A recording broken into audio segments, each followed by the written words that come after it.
All right, we return with another episode of Morphy's Games of Chess. Game 53 coming up. The fifth match game between Morphy and Anderson held on December 23rd, 1858. Okay, Morphy has the white pieces and he plays e4. And wait a minute, Shredder, back off. We got Anderson now. We got to play with Anderson. Look at this. Shredder likes it right now. This is when Anderson plays d5. Can you believe it, folks? The center counter defense. All right, the center counter, not as common. All right, so we got our first footnote. Let's get into this. Look, it says, his loss of the third game had a remarkable effect on Anderson of deterring him henceforth from answering Morphy's e4 with e5. Truly a compliment from an analyst like Anderson. Nevertheless, most players would probably consider that the resources of civilization were not yet exhausted on account of the mishap in the third game. Now, if you recall the third game, Morphy had the white pieces and he played a Lopez against Anderson in a line that was studied in Germany and well known to Anderson, and yet Morphy outplayed him. So, I mean, at this point, Anderson's probably figuring, well, if I can't beat him in stuff that I've studied, maybe I should just throw it up into the wind, just like play something off the beaten path, and just hope that they could play something that into some lines that Morphy doesn't know, he doesn't know, and they just improvise over the board. And hopefully, maybe with his tactics, Anderson's hoping maybe he could outplay him in some unfamiliar territory, you could say, right? So, that's the idea. I mean, hey, the psychological angle to this game, too, folks. It's a lot to it. So, here we go. We got the center counter. Not as much, study. I mean, you're going way back in their day, 1858, This wasn't as common. And even now, it's not as common, but in the last 20 years, folks, it's picked up its own, encyclopedia of analysis. I picked this center counter defense to the king pawn. You play d5, right? You could take with the queen. And what happens is just a little background. The knight, usually 9 out of 10 players play the knight out. You hit the queen. A common post is a5. Now they built up some lines where you play it to d6. And Bronstein, I remember he played a game or a few games where he brings it back to d8. There you go, right? Now, the funny thing about it is you'd say, well, white's gaining the tempo, but in actuality, with the knight on c3, he actually is blocking his c-pawn, which he would need, for instance. He would need the c-pawn, okay,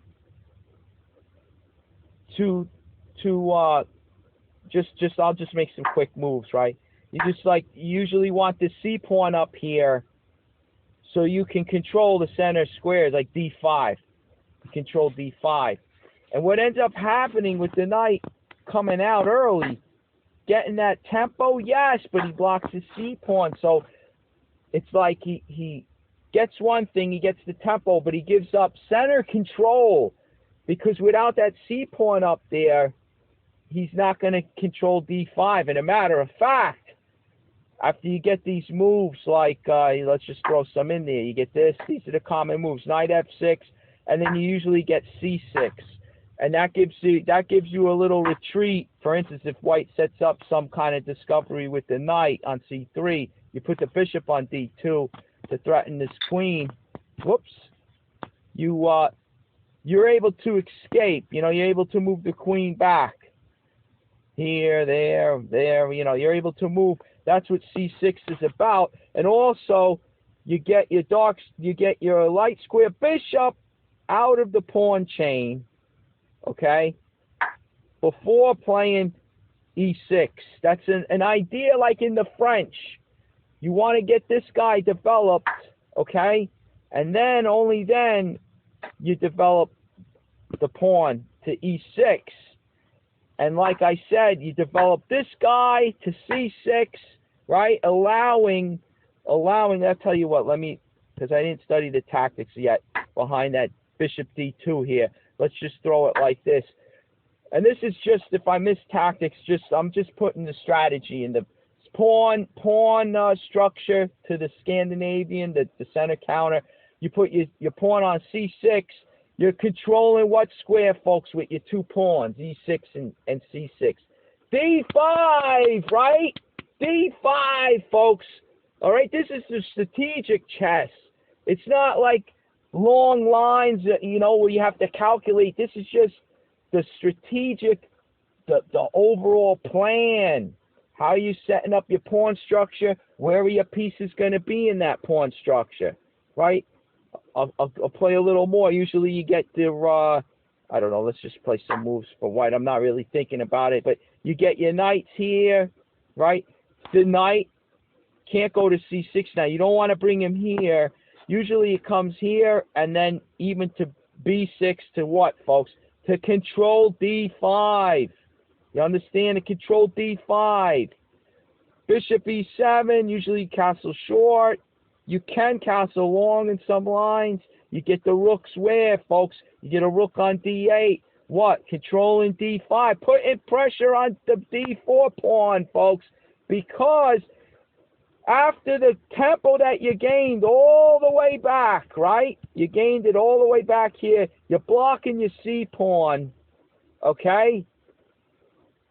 If you're going to want to push that c pawn up, folks, you're going to have to move the knight. Again, giving up the tempo you just gained on the black queen.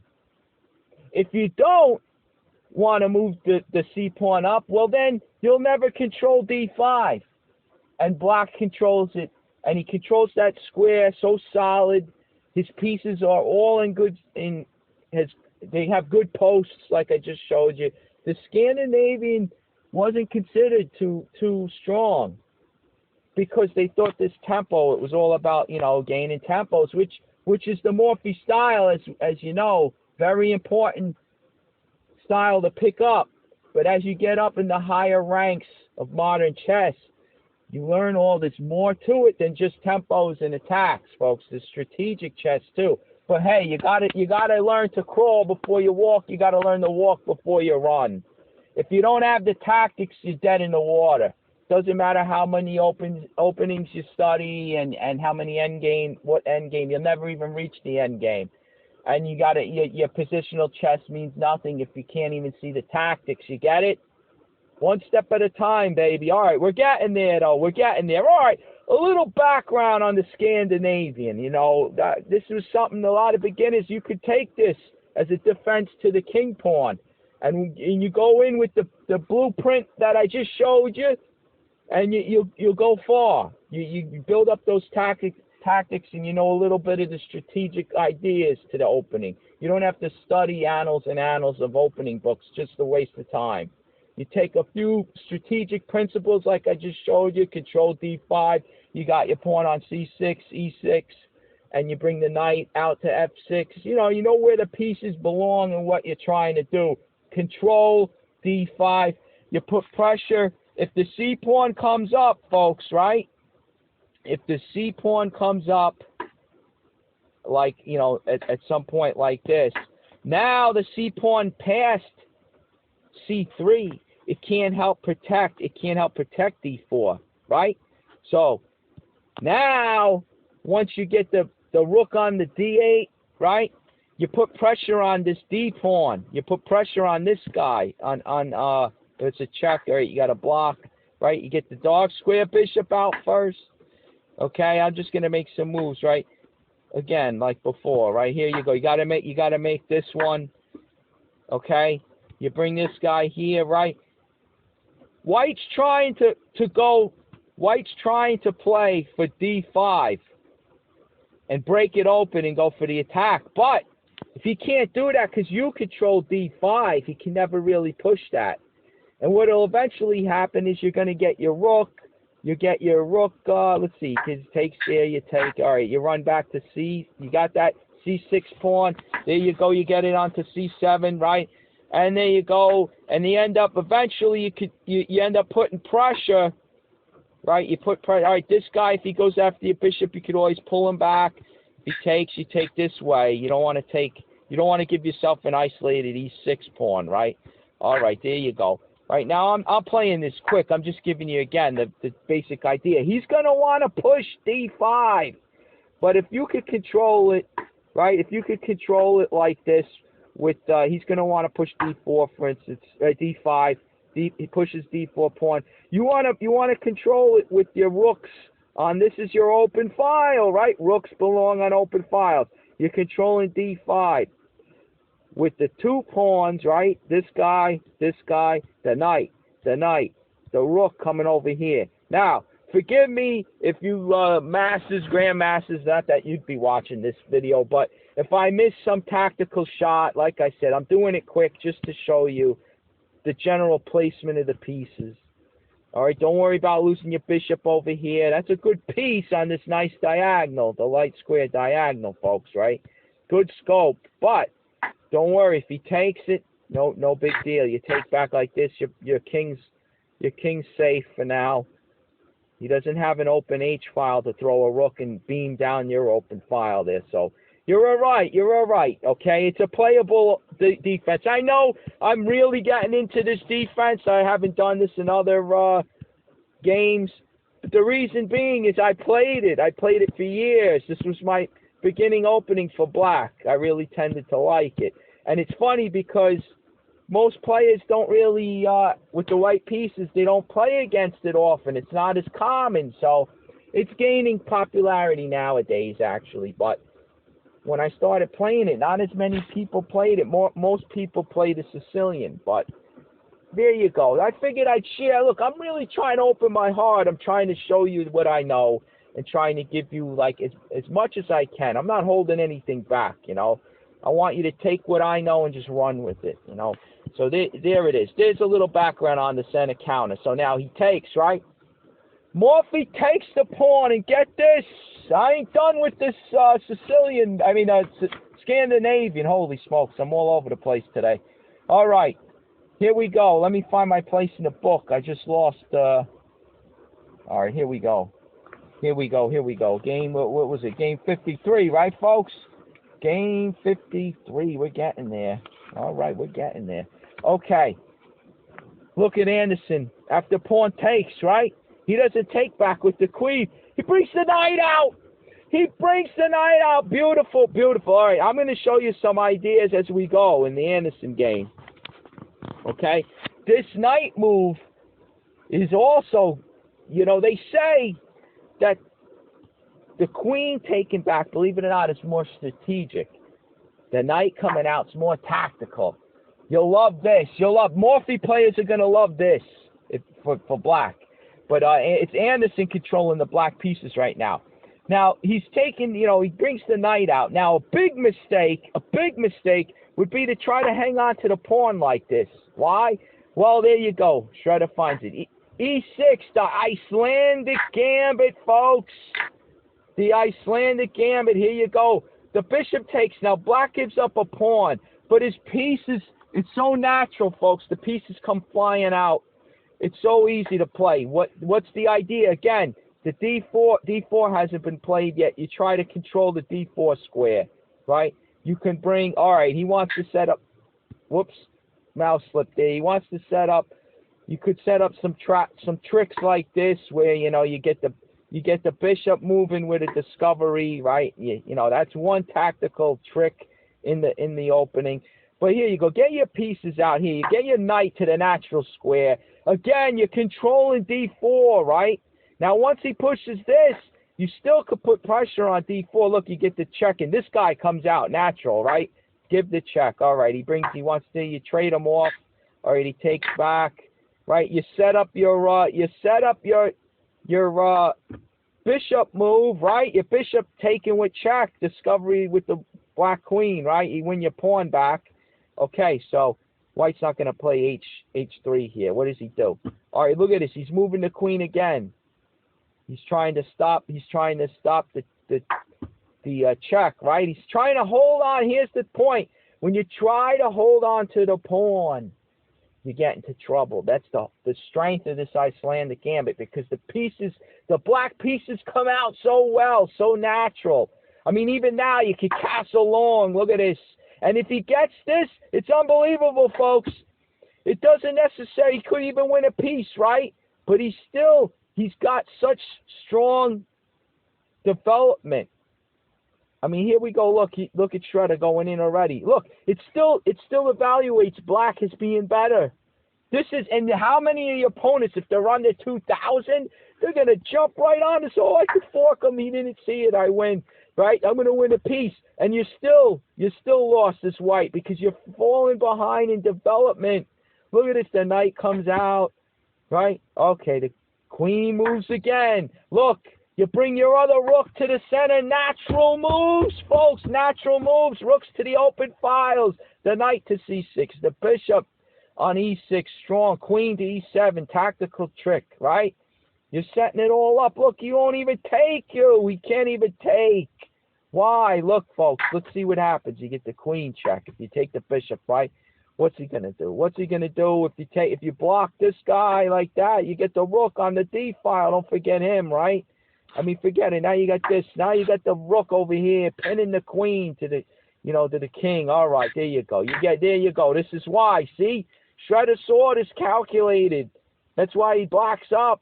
He's up still. Right? If you take the knight at this point, okay, you do this. All right, you're attacking the queen. What's he do? Look at the strength of the rooks, the queen. All right, he throws this in. What do you just maybe even step aside? You could even step aside, but okay, he says take it, right? Look at this, folks. All right, the knight comes here, and now you don't have to take, right? You let the rook do its job on the open file to the queen. All right, here he goes. He's trying to block. The knight can't do two things. Look, now he gives up the check over here. All right, he comes back. Look at this. You eat him up alive. You eat him up alive. Look at this. Forget about it. He's gone. He's a goner, right? He's a goner. You give the check first. All right, he's going to be... He goes into the pin himself. Look, where else does he go? If he goes here, what do we get? The rook check? There you go. There you go. Now he's forced to go here. And, I mean, you could get the check in. I mean, he falls apart, right? The rooks on the back rank, right? Look at this. What if he goes here, right? If he pins your queen to the king, you get the check. Where's he go, folks? Checkmate. Right? All right. Just one example of hundreds, I'm telling you, folks, the Icelandic Gambit. You can't mess with it.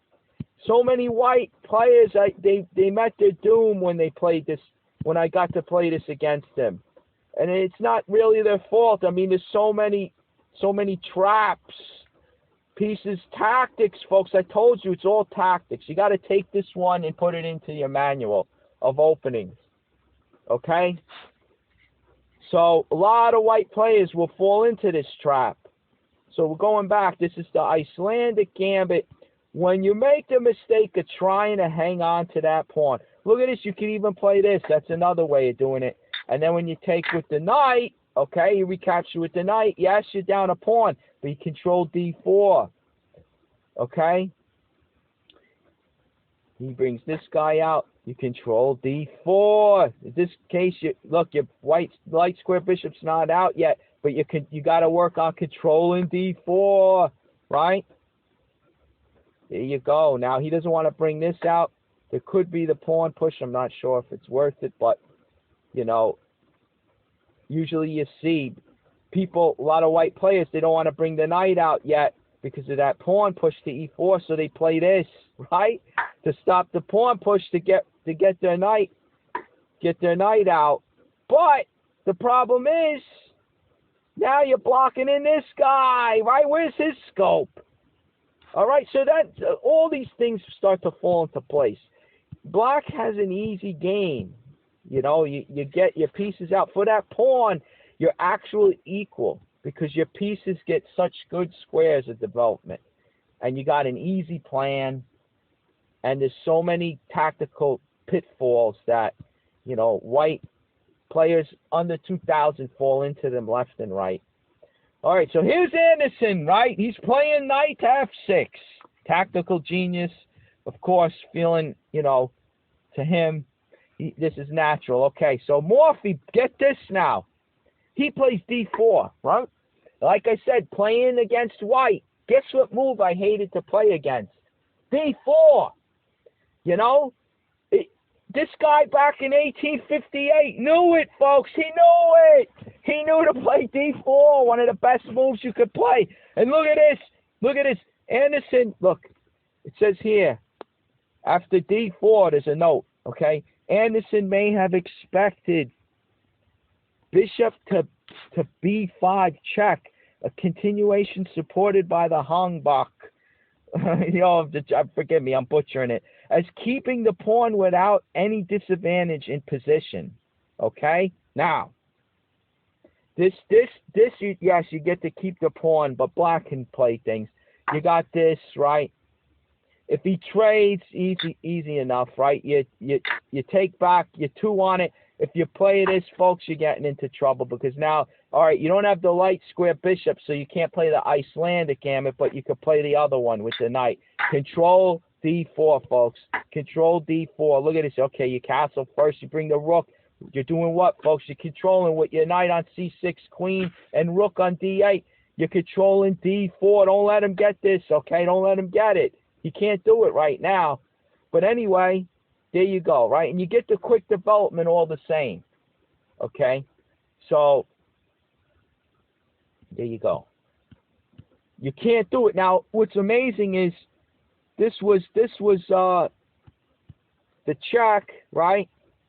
The check you take with the queen to put pressure on D5, okay? And if he plays this, you simply, there you go, boom. It's almost like a lot of players will hit the queen. Oh, look at that. Yeah, I didn't even see that. You got this, so it is different. You got to bring out this guy first, my mistake. And then you could even go into lines like the other one. See, it transposes. You can move here, and there you go. You got as if you took back with the queen, So you could play it that way. It could turn into a tactical thing if he plays this. So we're going over it. See, we're getting these ideas, right? The ideas, folks, the ideas. Now with the bishop check, if he pulls it back, right? If he pulls it back to protect the pawn, big deal. You could go into the gambit. I don't know. Look at Shredder hitting him over here. I mean, you still got ideas here, right? This might not be so good because you moved the bishop already, you see. You already moved him to D7. Although he wasted a tempo there, moving it to C4, I don't know. So either way, you could play it like this, get the knight out. He's saying to hit, to put that threat on the board. There's ways of playing it. It's no big deal. Even if you're down a pawn, like White just said here, the Germans, they studied this and said that this keeps the pawn, but doesn't necessarily mean he has an edge. Because black gets good pieces, piece development, good squares, and an easy game. All right, he got D5, and going all the way back, you understand, E4, we got the French defense, right? You play E6 to what? To support D5, right? There's also, we haven't covered this opening, the Caro-Kann. C6 to do what, folks? To support D5, right? Well, here you go on move 1. The hell with preparing anything. Just play D5 straight away. You get it? That's the philosophy. If black could get D5 in, that's in the king pawn games, right? If black can get D5 in on king pawn games, he equalizes. Okay, well, we're sort of touching on that principle, right? He's trying to get D5 in right now. Doesn't matter what's being played, move 1, get it in now, get it in quick, right? We'll worry about everything else later, right? Got D5 in first. Again, this, no big deal. And believe it or not, it actually says Steinitz and after him Lasker lent, they said to play C4 to hold on to the pawn with a similar object as this, basically to hold on to the pawn. But like I said, no, folks. Icelandic Gambit, there you go. I'm stocking you up. So if you do use this opening, you're not going to get into trouble, all right? It's unbelievable, though. Back in the day, Lasker and Steinitz believed that this was worth doing. Okay, They hadn't met the Icelandic Gambit yet. It wasn't developed yet. All right, so anyway, funny thing, knight and Morphy, like I said, plays d4. And it says right here in the end of these notes, Morphy's move, apparently a novelty at the time, undoubtedly gives white an excellent game. And folks, let me tell you, when people played d4, I was like, no, they're not going to try to hold on. I'm not going to get my Icelandic Gambit. I'm not going to get my other one. I'm not going to, if he plays this, I can't, damn, I can't get my, typical tactical game, right? Here we go, d4, Morphy, back in 1858, he had it all figured out. I don't get it. I don't know how. Unbelievable. Maybe he had a time machine. All right, so anyway, Anderson takes the pawn, and here you go, of course, right? What does Morphy play, folks? He plays c4. He's got center control. He got that d5 square, hitting the knight. All right, Anderson pulls it back. Good move by Anderson. You get that king knight back to f6. Here comes Morphy with the knight to c3. So now it's kind of like a queen pawn game in a way. All right, so anyway, bishop. Look at this. Anderson knows what he's doing. Look, bishop to f5, folks. Of course, you're taking this diagonal. Look at it. You're gonna do that first, right? Knight to f3 before you play e6. E6 by Anderson. Now the guy knows what he's doing, folks. Look at this. Both of these guys. Come on, you gotta admit it. They were playing modern ideas back in the day. Unbelievable stuff. All right, these guys were way ahead of their time. All right, so now, okay, Shredder likes this. Challenge that guy. He's strong. That's a strong piece for black. But now, matter of fact, here you got Morphy playing bishop to e3. Again, support that d4 pawn. He can see it. It's on an open file. The knight could come to c6. The queen's on it already. You're going to get pressure on that d4. He knew to protect it, okay? Now, if you pin the knight, you're influencing d5. You see, because who controls d5? The knight on f6. You see, you pin it, now it can't move. Okay, but he could simply get hit by a pawn, all right, and I guess he feels this was better. Protect d4 for now, right? And you can see look, put pressure on d4, right? Here's another idea. Try to pin the knight. See, white's going to want to eventually, to get his attack going, he's going to want to push in the center.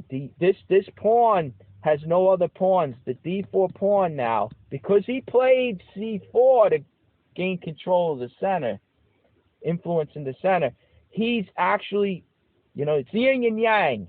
He's gaining control of d5, or trying to, but he leaves his d4 pawn with no pawn support. There's no pawn on the e file, and the pawn can't go backwards to c3 to help protect d4. So that's black's target. This is strategic chess. That pawn is black's target. Again, control d5. So don't let that pawn come up and trade. Don't let it come up to here. That's the strategic battle. But anyway, okay, let's stick to this game. I can't help but getting sucked in and sharing it with you because I played the Scandinavian. I know a lot of the ideas. Okay, so there you go. Bishop to e3. One of the, let's see.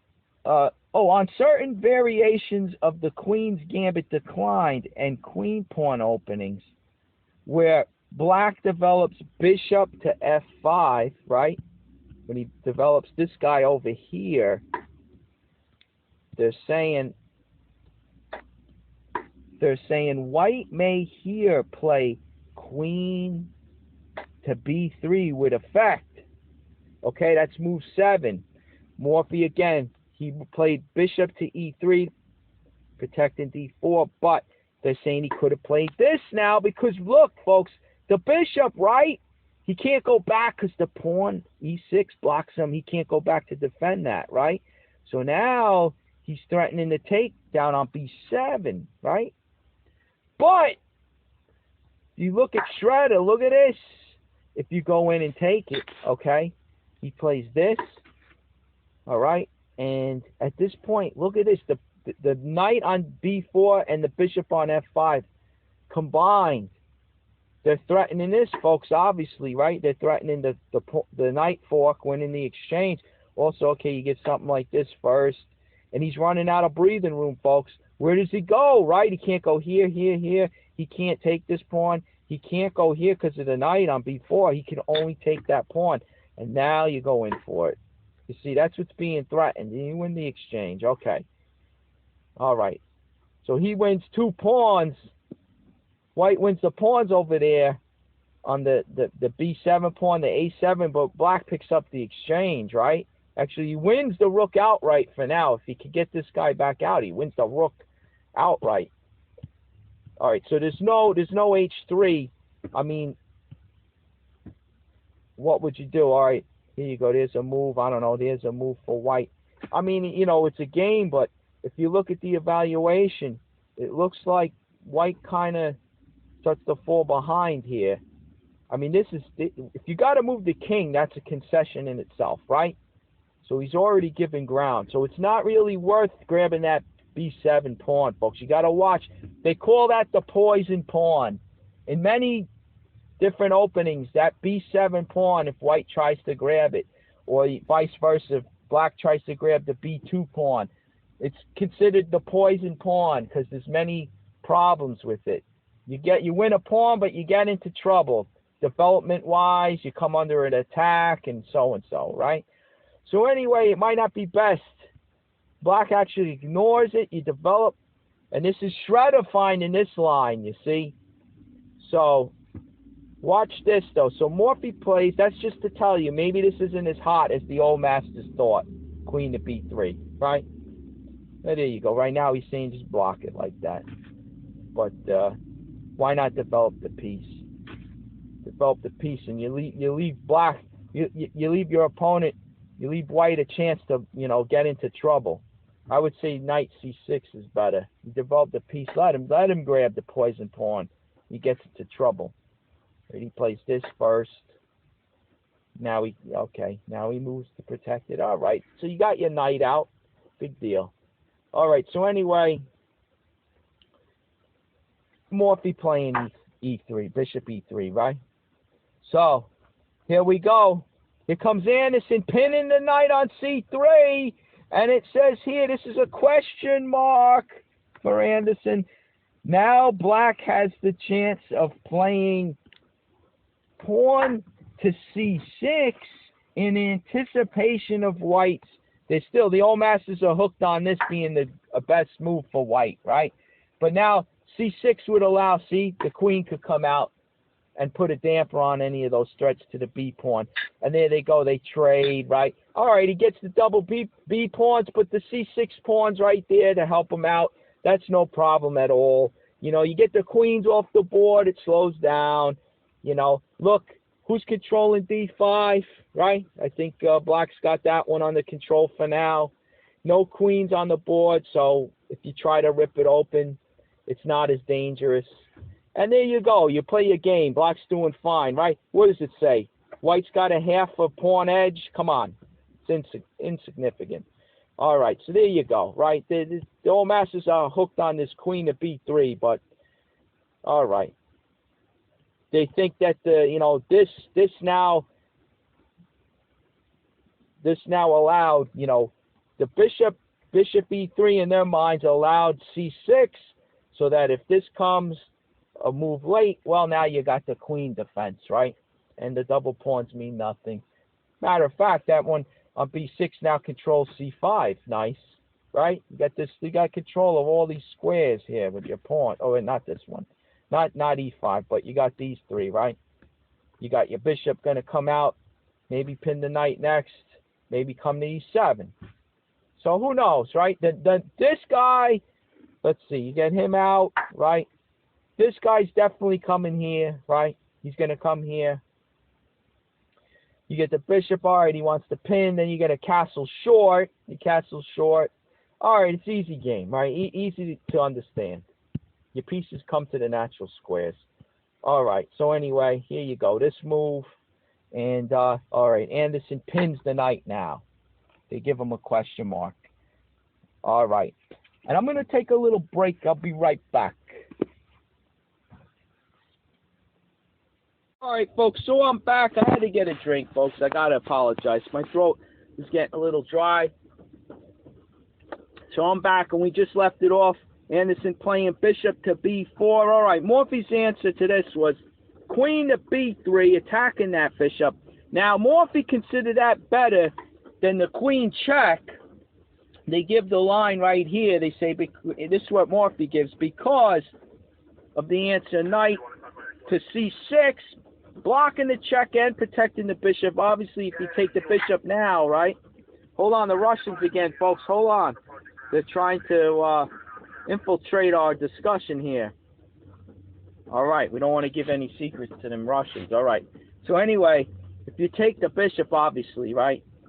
Now the knight's not pinned anymore. Okay, the obvious, right? But the beginners are here. We're showing it. All right. So the knight comes out to protect the bishop, block the check. You pile up on him. And then Morphy gives castles. You take this guy. Now, luckily, black has the check. You could take the knight with check and then recapture over here. So he doesn't lose a piece, luckily. So now they leave it off here. This is Morphy's opinion. After pawn takes, right? After pawn takes right there on c6. And whether white takes the pawn or not, in either case, his opponent has an equal game. All right, so he feels that although, you know, the pawns are busted over there, and he could win that one, even according to Morphy, black's doing fine.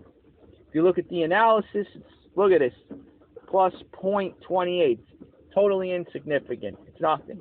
All right, so it's pretty even. Even though, let's see, is he down a pawn? Right, 7 to 6, yeah. But black gets good piece action. Okay, and white even has the bishop pair, but those pawns kind of block the scope for now. It's a game, folks. We've seen, you know, in the past, if you've played chess long enough, you've seen this scenario plenty of times, okay? So it's a game. Now, what they do say here, though, the old masters say, whether he takes the pawn or not, in either case, his opponent has an equal game, says Morphy. But the old masters here, says analysts, however, established that with queen takes pawn on c6, knight to e4 as best, rook to c1 to protect the c pawn, because black was threatening to take the pawn, I guess, right? All right, black, rook to b8, take the open file, queen drops back, queen to e7, and now they give bishop, got to get developed, your last minor piece, and white's going to want a castle. But look at this, rook to b2, penetrating into the enemy position, rook to the 7th rank. All right, now if white wants to do the natural move, the castle, well, then you lose a piece, right? So you got an enemy right here in your midst. So you got to put this guy over here on f3, and then they just say white can maintain an advantage. Okay, according to them, white can maintain an advantage. All right, he did win a pawn. You know, black's got he's got his development. I don't know. I mean, you know, it's funny. What if you even push? I'm just seeing this. You push this c5. You know, you're protecting You're protecting. All right, he likes c6. Your a7 pawn's hanging. You know, so if you put this here though, now your c6 pawn's hanging. So I don't know. All right, he likes moving this. Maybe chopping off. When they got the white has the bishop pair, could be dangerous.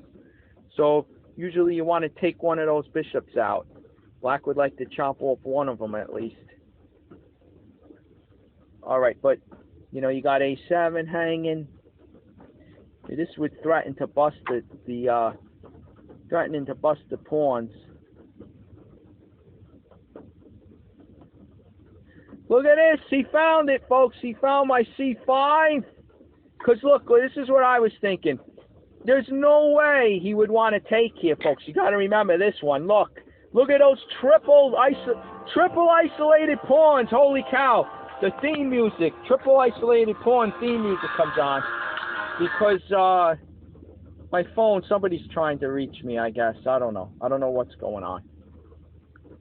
Let's see. So anyway, let me just take care of that. Get out of here, you. All right, I don't want to talk to you. All right, so anyway, you got the triple isolated pawns, folks.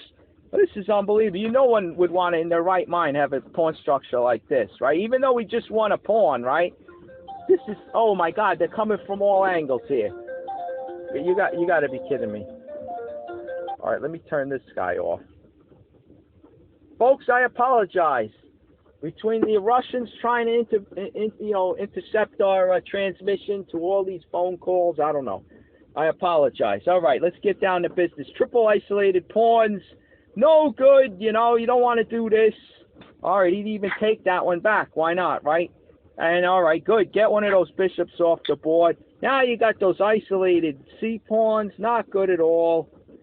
Black's got a strong bishop. Hey, now look at the evaluation now. Minus 1.70, almost 2, right?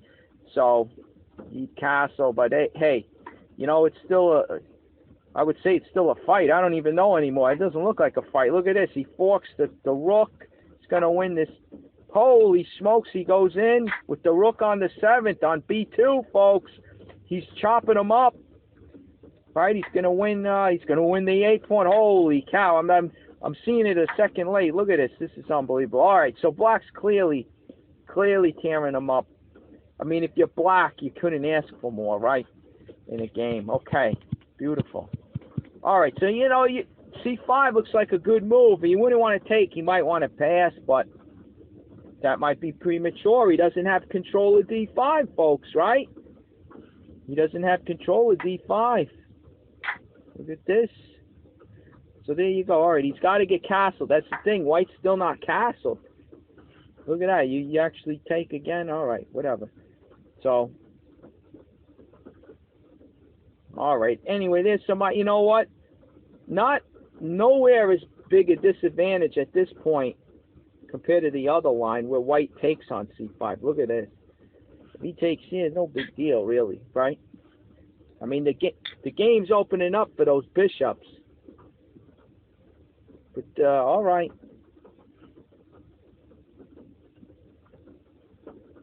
All right. Enough of this, right?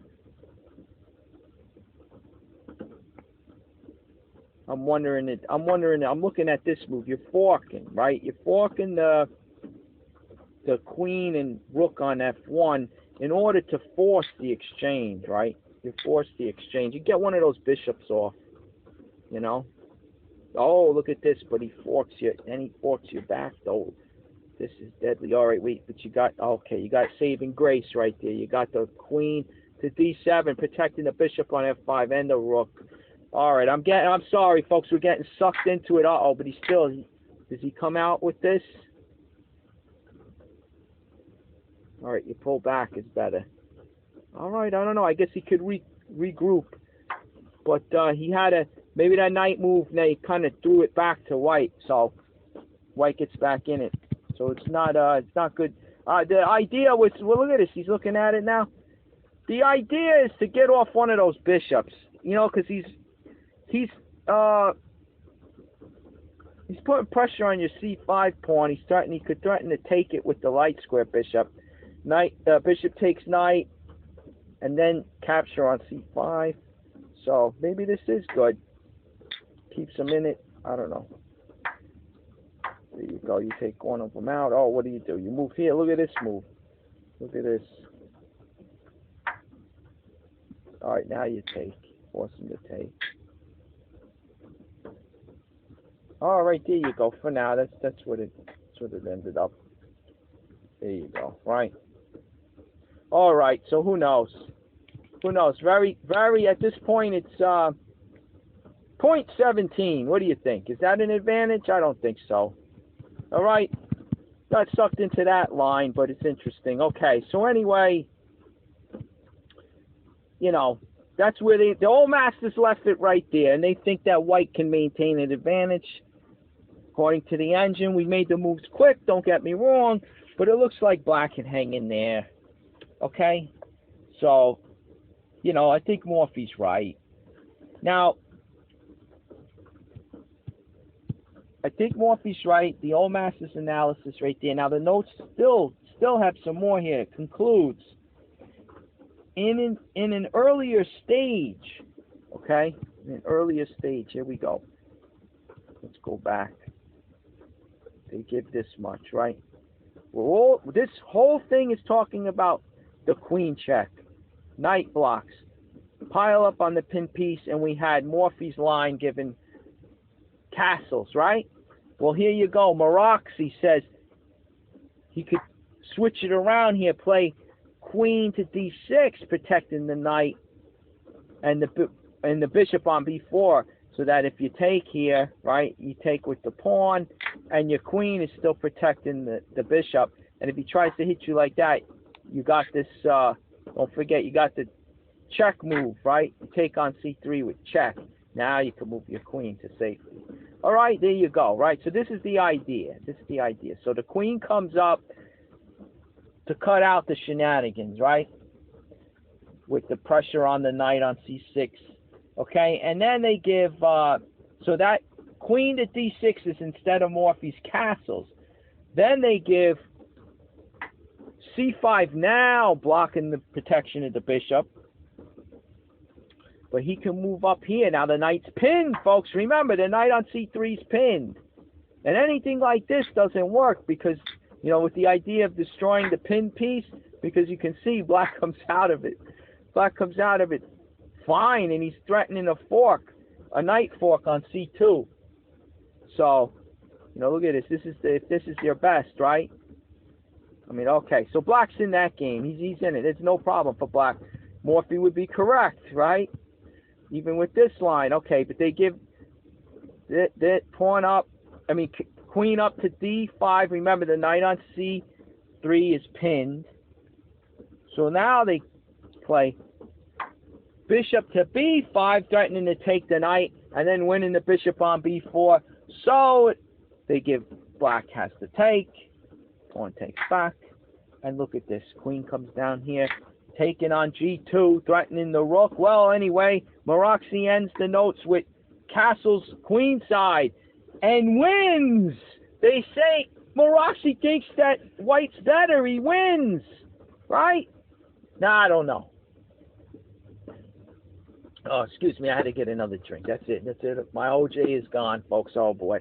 All right. So they're saying to castle, straight up, we got to take what the engine wants to do, right? Let's see what he tests it out. Is white really better here, right? The castles. All right. You take this guy. I know this is quick, but okay. Look at this. Look at this. Knight to d5, threatening down here, I guess, right? A knight fork. Look at this. Okay, so he moves his knight back. Oh, he hits this guy first. He hits him first.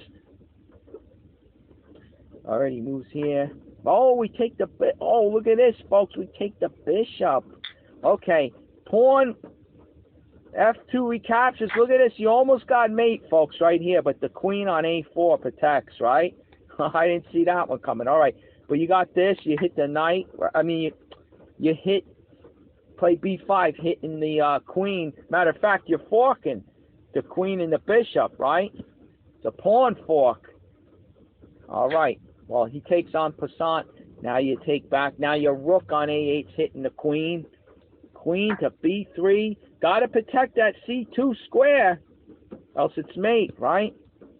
All right. The pawn marches up, hitting the bishop. Where's that bishop going to go? He could go here, right? But he Shredder feels a counterattack is more important. Look at this. He takes, you're going to hit. Now you're going to go after him. Let me see something. What's the difference of this move right here? Oh, he takes down here. Now you're trying to hit him. It may be too late. Look at this. Oh, boy. Oh, boy. He takes, rook takes bishop check. right? Queen takes. And if he takes down here, we take on G2, right? He takes here, we take here. And we're up a rook, folks. Okay. So, after bishop back, he takes it there. You go here. I'll tell you, it's really crazy, huh? The pieces are hanging. He takes there, we take back. He takes here.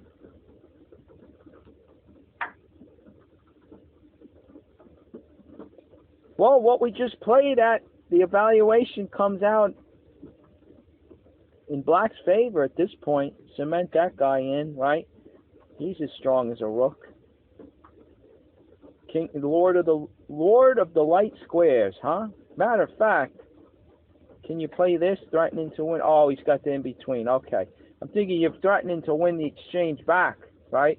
But he has this threat on G7, threatening mate. Okay, so he can't take else you get mated. See that? All right. Okay. So try to like this. I mean, heck, maybe he likes this now. I don't know. Right? I was just seeing this move, but that doesn't help because the queen or the bishop could take, right? But he has this. Okay. And then he just pull this guy back. Already has to move. He has to move this guy somewhere. All right. So anyway, you know, Black's doing good here. Black's doing better. So I don't know. Maybe I rushed a move somewhere. Right? He liked C6 first. That was pretty good. Instead of taking on C3. Let's see where this goes. I'm curious, right? He goes, okay, he moves. He's got to protect C2 with, else, you know, else he gets made. Oh no, wait, the bishop. My thumb was in the way. I'm doing this on my tablet, folks, so my hand gets in the way. Yeah, you take here in the other line and you clear the way for the queen to come on C2. I thought that was still the scenario, but no, we're taking here and we're going for the exchange now. Okay, so we're playing it that way. So here's a different option. Now you hit him over here, and he hits you, and you win this, and then he comes down here and blah, blah, blah, right? Yeah, it's pretty even. It says there, it's practically even, 0.02, right? Please. Okay? So there you go. Right, Black has the exchange. White has the bishop pair still, though. Pretty strong bishops. Pretty strong pieces. And he has the open G file for an attack. Alright, so I don't know. At this point, could be anybody's game, right? But there you go. So, I don't know. Morphy says that, and white wins. And white wins. Maybe you got to let the engine go a little longer. Knight D5 is the move, though, folks. It seems to be the one, right, that gets him going. Seems like we played this one first, too, harassing the bishop.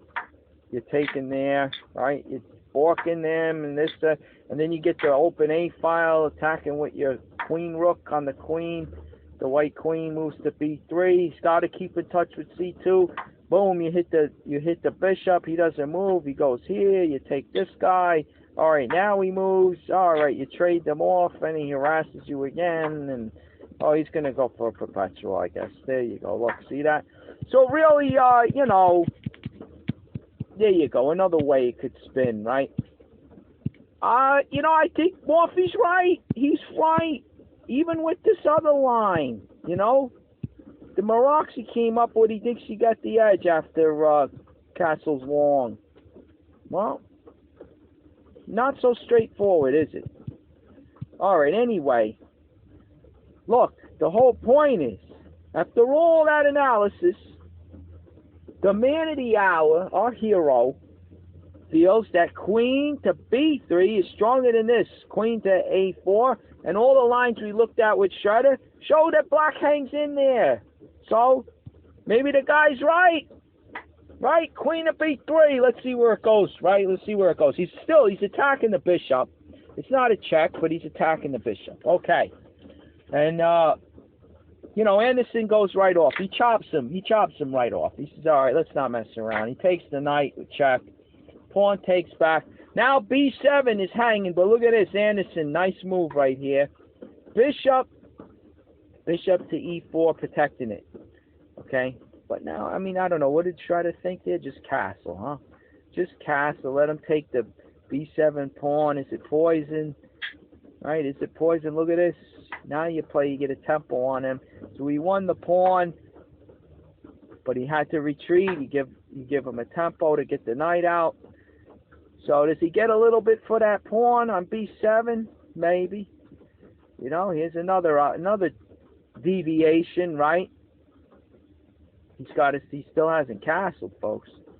So I don't know, but I'd say it's anybody's game, right? If you're black, look, he takes the B file. He's going after one of the bishops, the dark square bishop. That's like I said. If your opponent has the bishops, you want to try to grab one of them, get one of them off the board.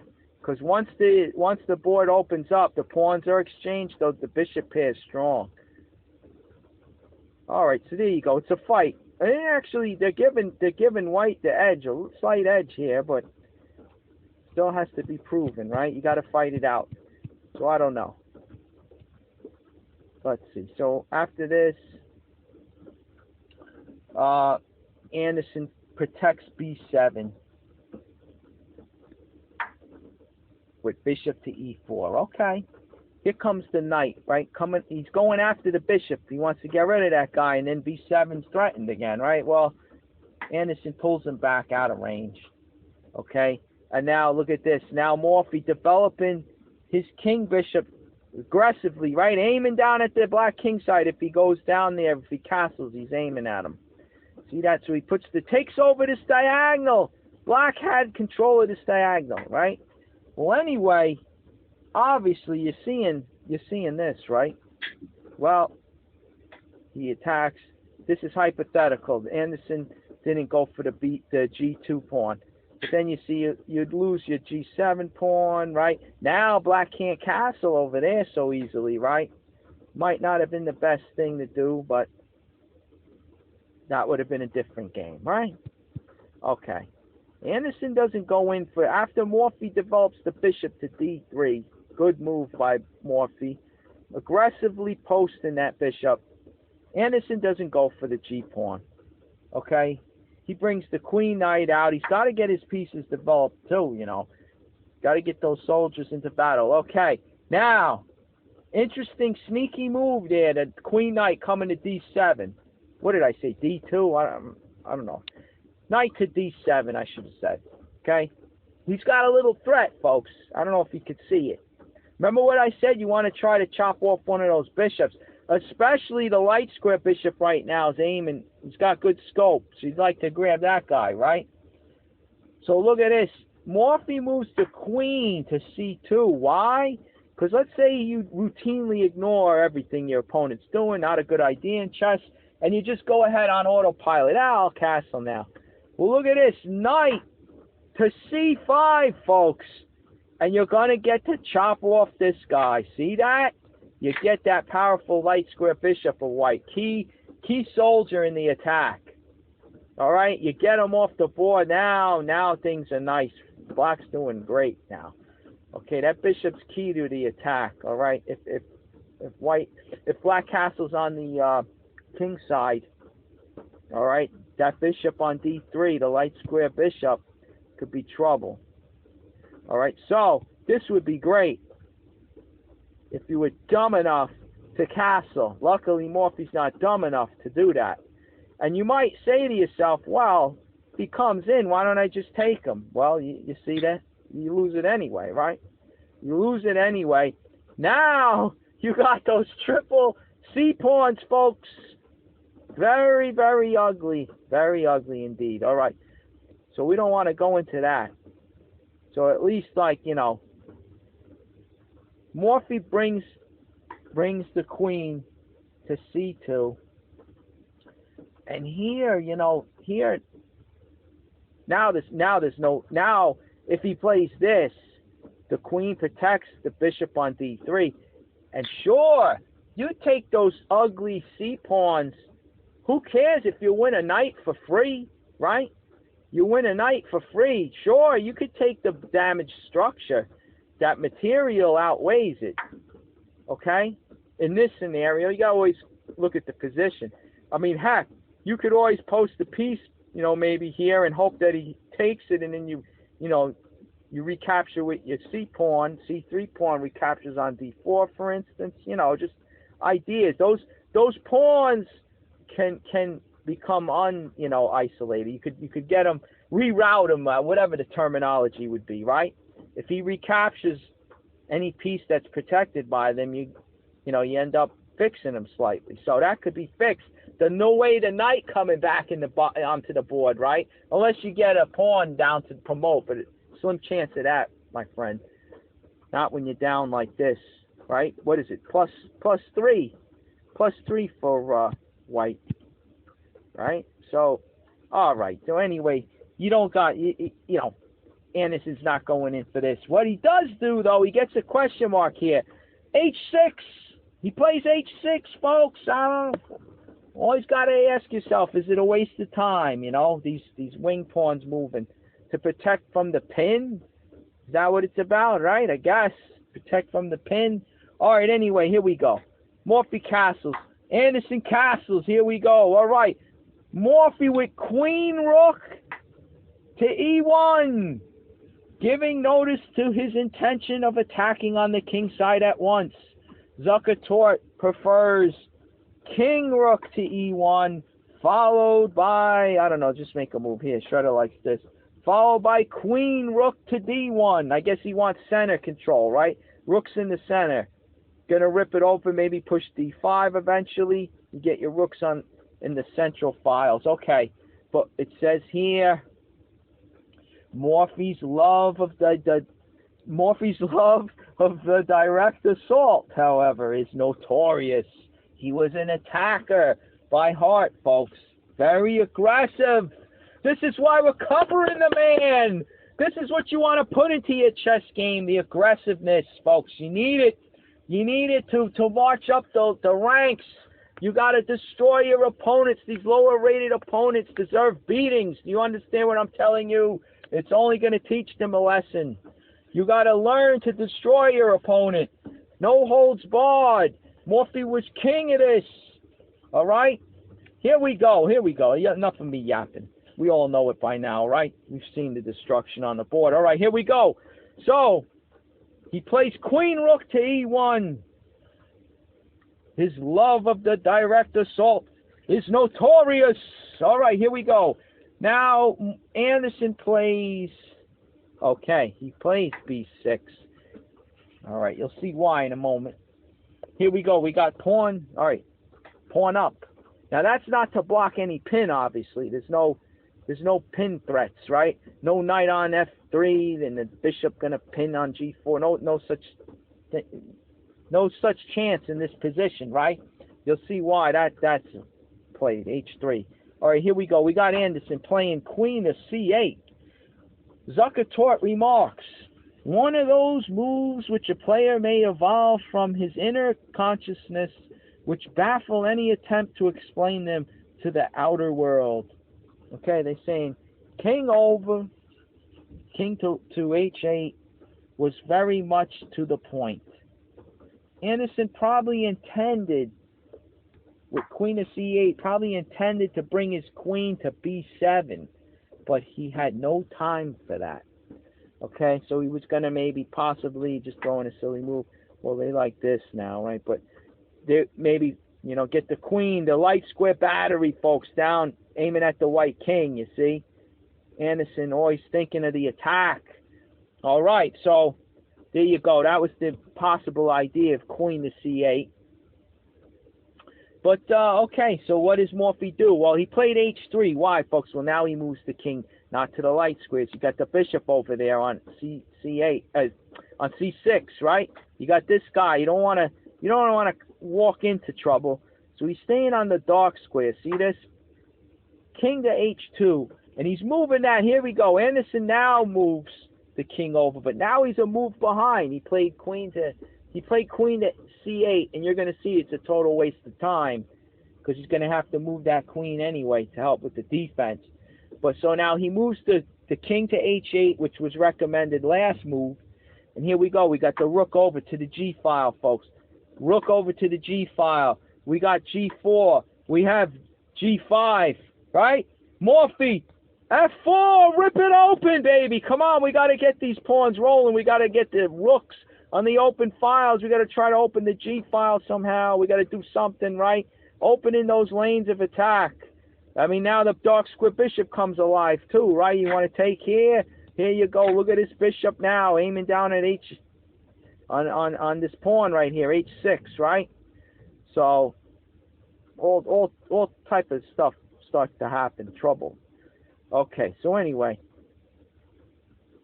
we got other ideas, right? We got f4, right?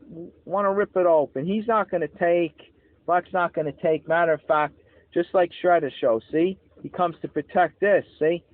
He brings the queen, plus now the queen from f8 could possibly swing up here with intentions of counterattacking. You know, look at the king, right? Put a little pressure, then he can't take on g5. Or if he does, you get the check in. I don't know where that goes, but you see what's coming, right? Queen to f8. So that renders queen to c8 a totally useless move. He moved it there. Now he's got to draw it back. So he threw away a move, folks. He threw away a move. So now he's a move behind. Tempos. Remember those tempos. All right, so here we go. We got Morphy playing rook up to g3. Queen rook to d8. His best chance was a counterattack. Here we go, folks. Queen to d6. I'm not making it up, all right? I went over this game. That's why I'm giving it to you. Zuckertort gives an elaborate analysis of the possibilities of this move in Chess Monthly 1879. 1879, page 71 to 72. All right. That's in the analog of history, right? Analogs, the logs. I don't know, the encyclopedias, the notes, right? The sacred scrolls. All right, anyway, you could look that one up. We could use Shredder here, right? We got the engine going, I think. Yep, we got it going. So let's see. Now the rook on g3 is pinned. He takes here. You bring the rook over. I don't know. Let's see. You got on the open file there, on the F file.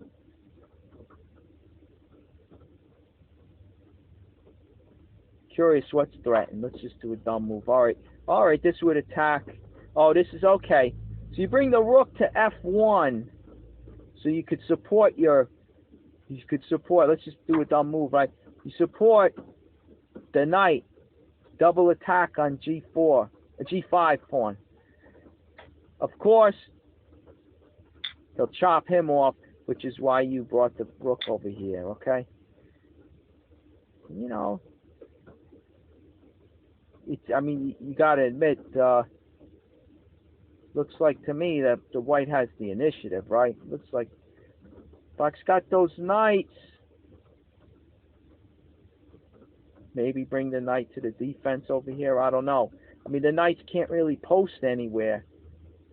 Can't really post up to cause white trouble. We said in the last game,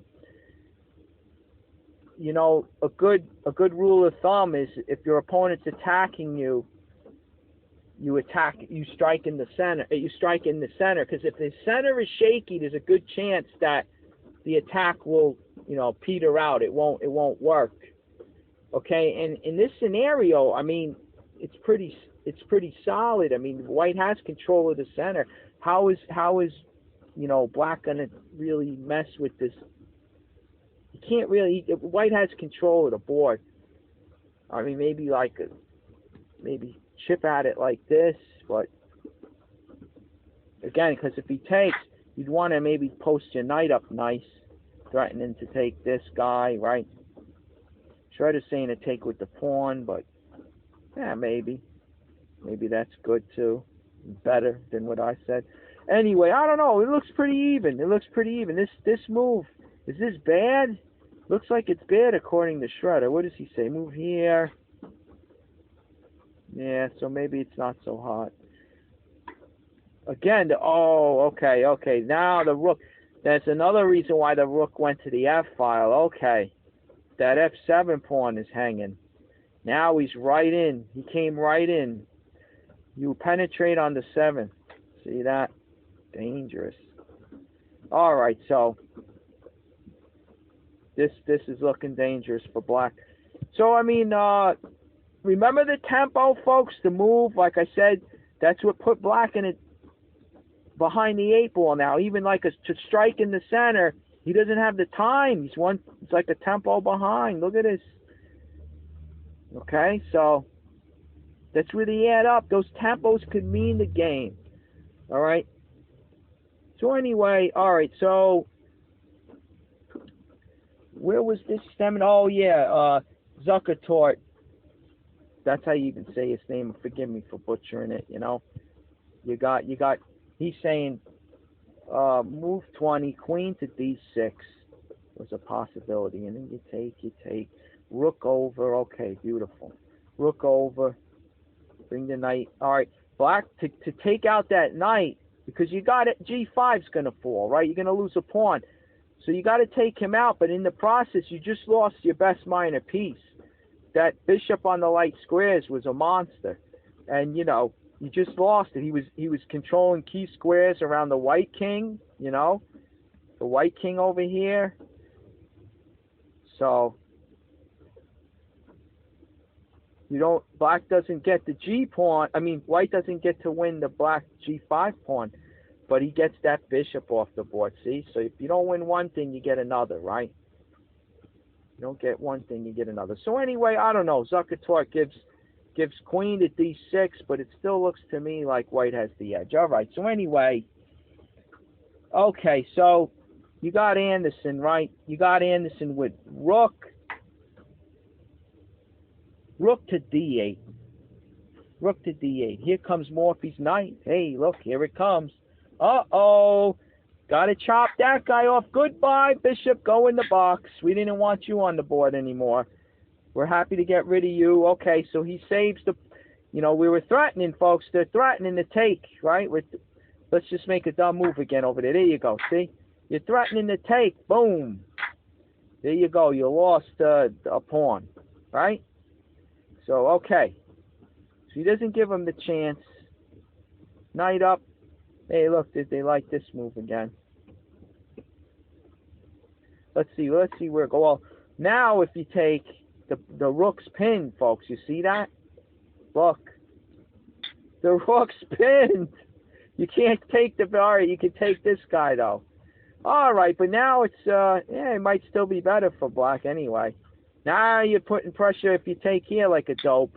Well, then you know, he comes right in with mate, no less. You see that? See, a rook on g3 is pinned.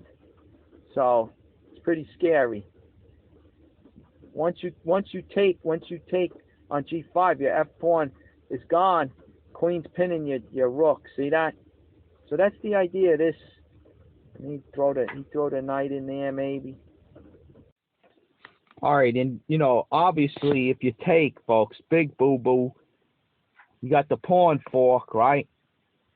Queen and knight. All right, you take. At least you get a pawn for it, right? Because it's a check move, and then you got to retreat the queen. I mean, forget it. You're busted now, right? So you can't take. So with the knight up there, what does Shredder think here at this point? I mean, you love for black. I mean, for white. You want to maybe double the rooks on the G file, but you got this bishop, the dark square bishop here controlling these squares, so you know he can't. The white king can't even move to H1. So I don't know. What are they saying? Do we chop? Wow, we're gonna take on G5 now. We don't get rid of this guy. I thought that might be the idea, but all right. Let's see. I didn't even look at this.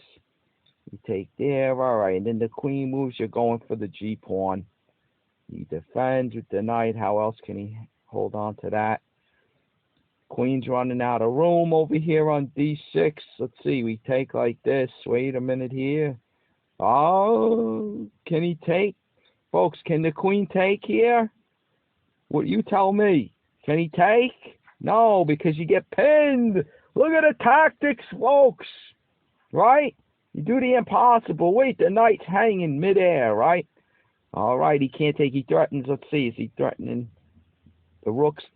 The white rooks that luckily block the mate on G2 or H1. Right, so you chop off that light square bishop now. You got to get him out of there. He's too strong.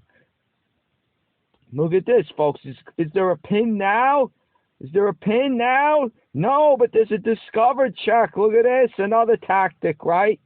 Here you go. He'd have to give up the queen. Oh, okay. Take with check. Why not, right? All right, and he's tied up in a knot over there in the corner. Keep that knight pinned. We'll pile up with a rook maybe, right? Pile up on the pinned piece. I mean, actually, is he like zugzwanged or something? He can't even move. Look at this. We're making pawn moves over here. C4. All right, now we pile up on him. Oh, he's going to get his check in. We block. Let's trade. Come on. Let's trade. All right, he can't do it. So we get 2 knights. Excuse me, folks. We get 2 knights for the rook. Not bad. And now we're up queen for a rook. See that? We're up queen for a rook. Take the other open file, the B file, baby. All right, we're coming down. All right, it's pretty much over, right, folks? You can see it. We got this one under control. We're up plus 6 and change, 6.5. All right. No need to go to that, right through that. We got that one in the bag. All right, so there you go. There's some ideas, right? One way it could go, one of multiple ways, right? So, okay, so we're covering, you know, knight to F3 on move 21. Okay. Anderson chopped them off. The rook recaptures. And now we got queen to D6. All right, the queen comes up now. All right, but now with the light square bishop gone, Morphy moves the king to G2. Now he's threatening to take, I guess, opening up the F file. Okay, and what does Anderson do? Look at this one, folks. Look at this. Knight to H5. A very brilliant conception, and one that would probably have resulted successfully against a less formidable opponent. Jay Lowenthal's quote. Now we got another quote here. It says, a thoroughly unsound sacrifice by Zuckertort. And then a third quote, throwing away a clear piece without a shadow of justification, Steinitz. Okay. So, I mean, they're pretty strong words by Steinitz, you know, just throwing away a piece. Well, you know, he's going for it, folks. He's trying something. Look, it says black was, of course, in a difficult position, but he had pawn. Let's see, they're saying he had pawn to C5 at his disposal. I don't know. Let's see what Shredder thinks it is. I mean, pawn to C5. Striking, we're going along with that theme, folks. Remember, the rule of thumb. You strike in the center when you're under attack. If the attacker doesn't have firm control of the center, then the attack will fail. Okay, that's usually how it works. But here we go. Look, Shredder says, hey, we could continue with the attack. Okay, he's going to continue with the counterattack in the center. But now after this, right, he's got to pay attention to his piece hanging, his bishop, right? I mean, you got this guy hanging over here, but actually you get 2 knights for it, but then you're going to lose your bishop over here. So you got to answer the attack in the center, right? The counterattack. See, and it slows down white's attack, but now after taking on D4, what does black have? Looks like white center is firm, right? Is stable. So here we go. Look at this. He's going to sack the exchange. Look at this. All right, we get that guy back. Okay, threaten to take 2 knights for a rook, right?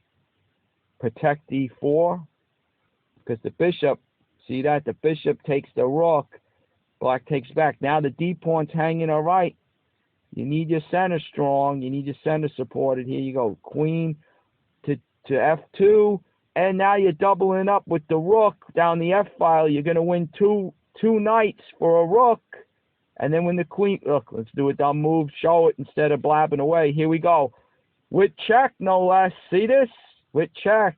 Okay, D pawn's still protected, but he's going to go for mate. Look at this. Look at this. Look, he takes the D pawn. Big deal. Look, remember this one, folks? Here's the pattern.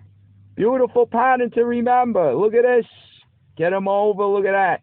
Checkmate on the light squares. You see that? You come right in. Beautiful, beautiful pattern to know. Very common. You'll catch many opponents in this one. See that? Only square. Now you can move with discovery. The best square at this position is right here. G6.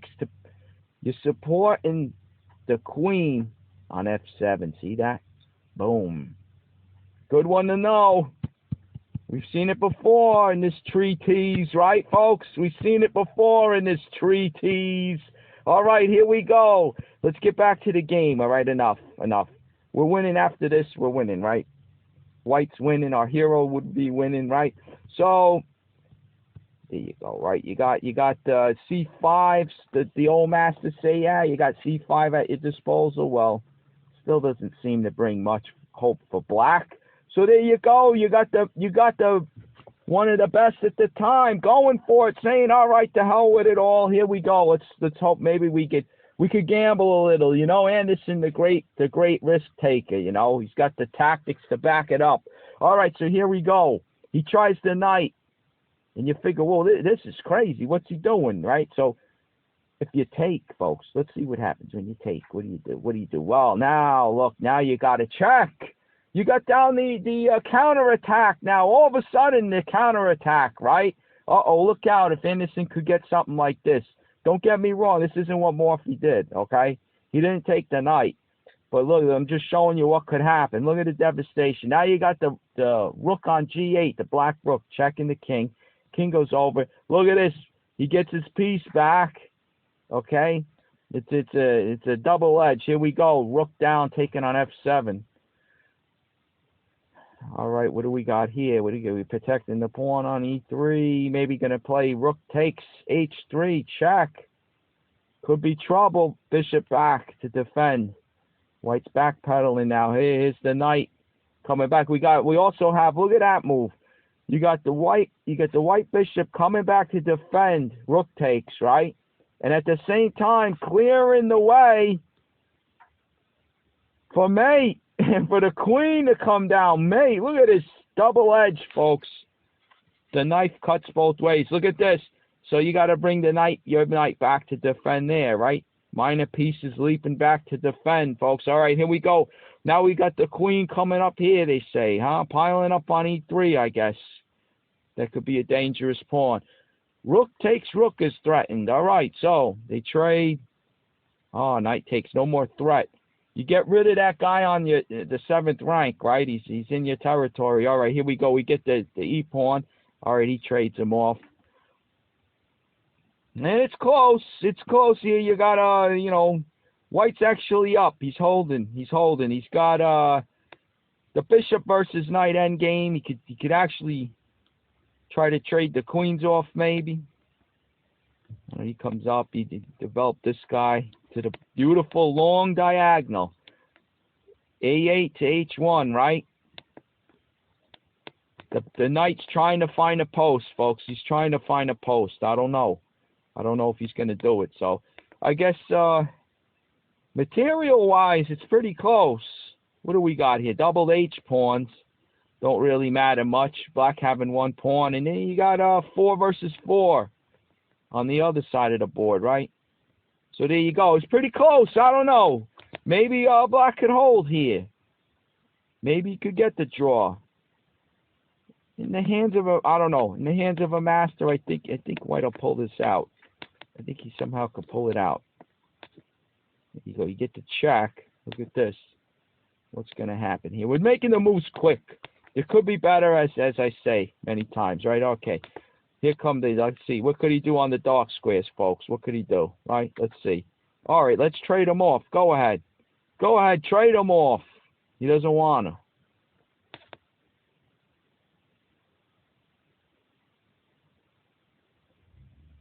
Looking for a way to do it, but okay. Anyway, there you go. We could go into this. Let's get back to the. Okay, he tries it again. Look at this. What's going on here? The bishop going back.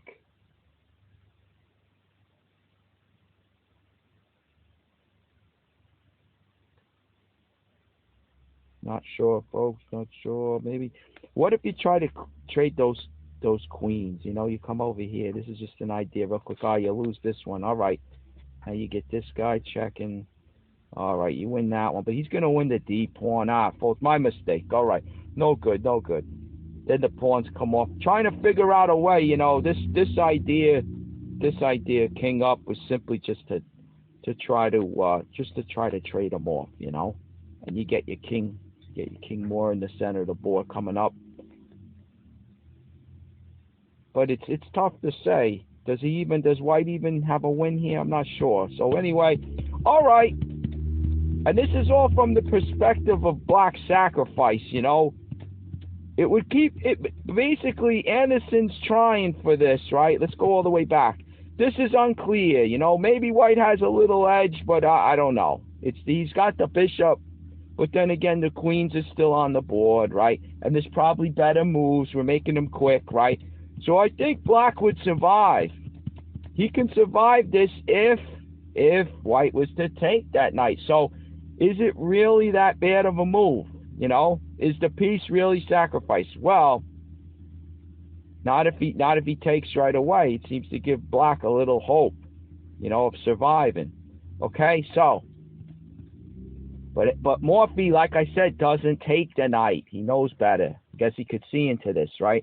So he takes here on G5 first. All right, Anderson takes back. Turn of the page. Here we go. Now he grabs the knight, right? Now he grabs the knight. So now look at the difference. Isn't this something, folks? No open G file. There's no check on the white king, right?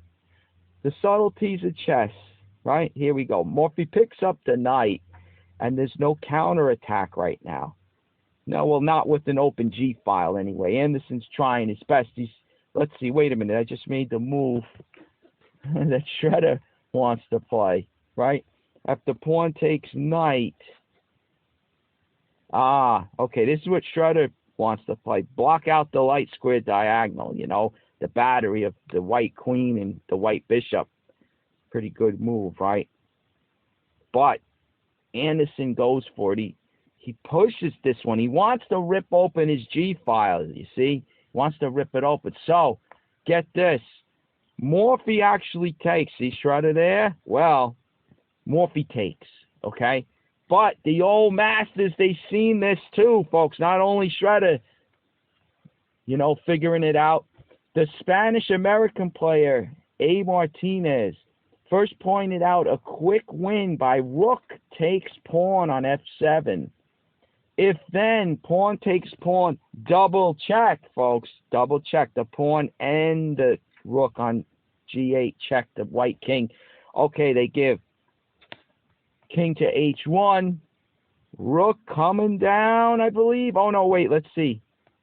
That's what Shredder wants to do. Look at this, threatening mate. Holy cow. Shredder threatening mate. But yet they're saying here, challenging the white rook.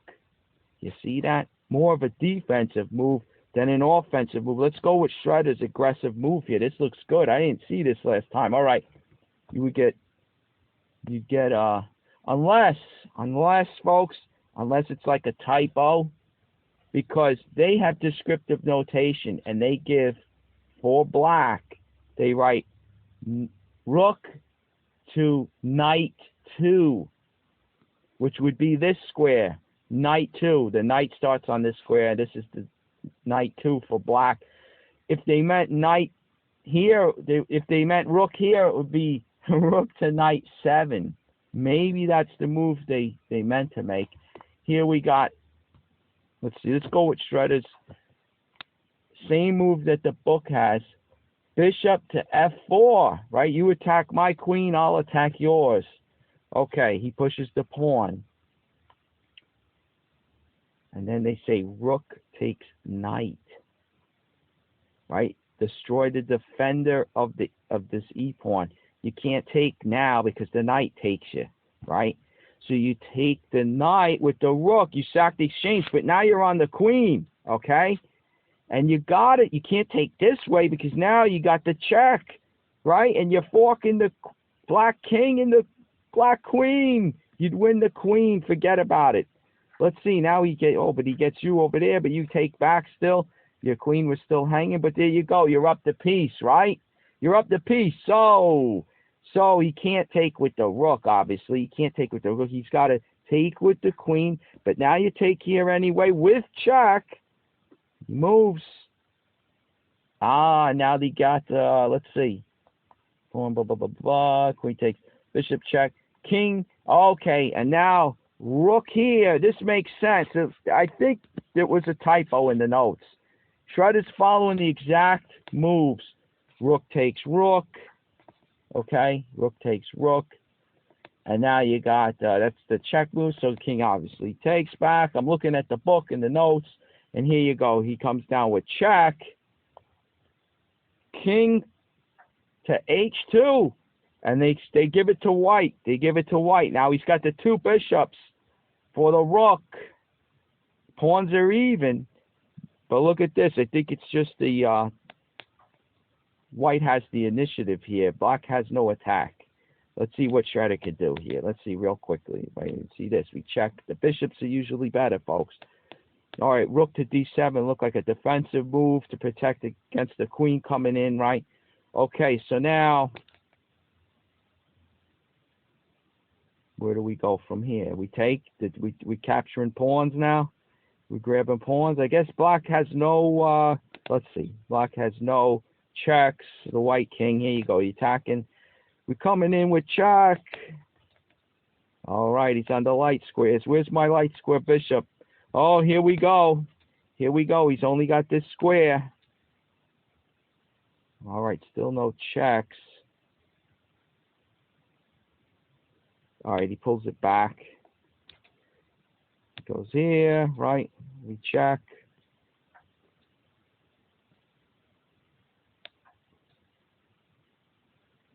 I don't know what's going on here. Let's keep the maneuvering here. Is this what it is all about? Here we go. We get the queens off, maybe. No need. Let's see. What are we doing? All right, he's got a block. We win a pawn over here. That's what it's about, huh? We keep black on the defensive. These two bishops are better than the rook. I believe if you just chopped off the queens, you'd be winning anyway. Right, whether here or there. But the rook's no match for the two bishops. But okay, he goes for this. Let's go with Shredder. He goes for, maybe he's going to do it now. He wins the pawn first. Oh, look at this. Keep him pinned. He trades. Maybe he's fourth, you know. And then now you got the pawn that much closer. He's going to march. Look at the bishop supporting that D pawn, folks. What's he going to do? He's helpless. He's helpless. Matter of fact, okay, the rook would come behind the pawn or he'd win the bishop. All right, that's pretty obvious there, right? You can't push because he takes, right? I'm going by principles, thinking, oh, get behind the passed pawn. Come on, I got to open my eyes. I got to dummy up. Even I got to dummy up sometimes. All right. C4, obvious move. I'm getting tired, folks. But there you go. This is chess. You got to have that endurance. All right, here you go. You're pushing the pawn in. This is what I was trying to say. Look at these bishops supporting the D file. Look at him. They're walking. He's going to walk right in. You could push it up again. Why not? All right, king up. Is that more accurate? Here you go. Look at this. You got the check. Look at this. You can let that pawn control the dark squares. Now you move your bishop. You're going to force him right out. Look at this, folks. You win. Look. All right, this is the more accurate move, I guess. But look, you get the rook off the board. There you go, right? Do I have to prove anything else? Look, I got the bishop. My king is advanced. He's got, he's centralized, right? We'll get him out of there. Look at this. Get out of there. Right? We take over the board. There we go. King in the center. We got the extra piece, right? There we go. Okay. That's a win. Easy win, easy end game. You're up the bishop, right? All right. So anyway, there you go. Where did this come from? I don't even remember. I'm so intrigued by these positions, though. You gotta love this. Maybe it's just me. All right, so you got the two bishops for the rook, right? And this is the line. Okay, that was the line after this king takes, right? The queen comes down with the check. You come to h2, and they leave. The old masters leave it at that. Shredder goes a little further, win that pawn. Okay, but fine. We got the game. Look at the evaluation. Need I say more? +4, almost 5, right? 4.7. Clearly up. Two bishops outshine the rook. All right, so what's going on? So now you got this coming down. Here you go. Rook takes was the move, all right? Shredder, and once again, let's give credit to the Spanish-American player A. Martinez. Good analysis. Okay, but Morphy going pawn takes pawn, giving the check. Giving the check to Anderson. Rook takes pawn check. King down. You don't want to mess around over here with this because you got the queen. You got the queen over here too, ready to strike, ready to come in. But okay. King down to f1 by Morphy. All right. Now he blocks out the light square diagonal. The white battery, right? He plays f5 now. Okay. Queen over to f2. Now you got knight. Look at this move, folks. Anderson doing the impossible once again with his knight. Here it is. Look, knight to e5. Crazy move, right? Okay. Let's get into this one. Morphy goes ahead and grabs the knight. Okay, and we have on footnote right here. Morphy does not play with his customary precision in the second half of this game.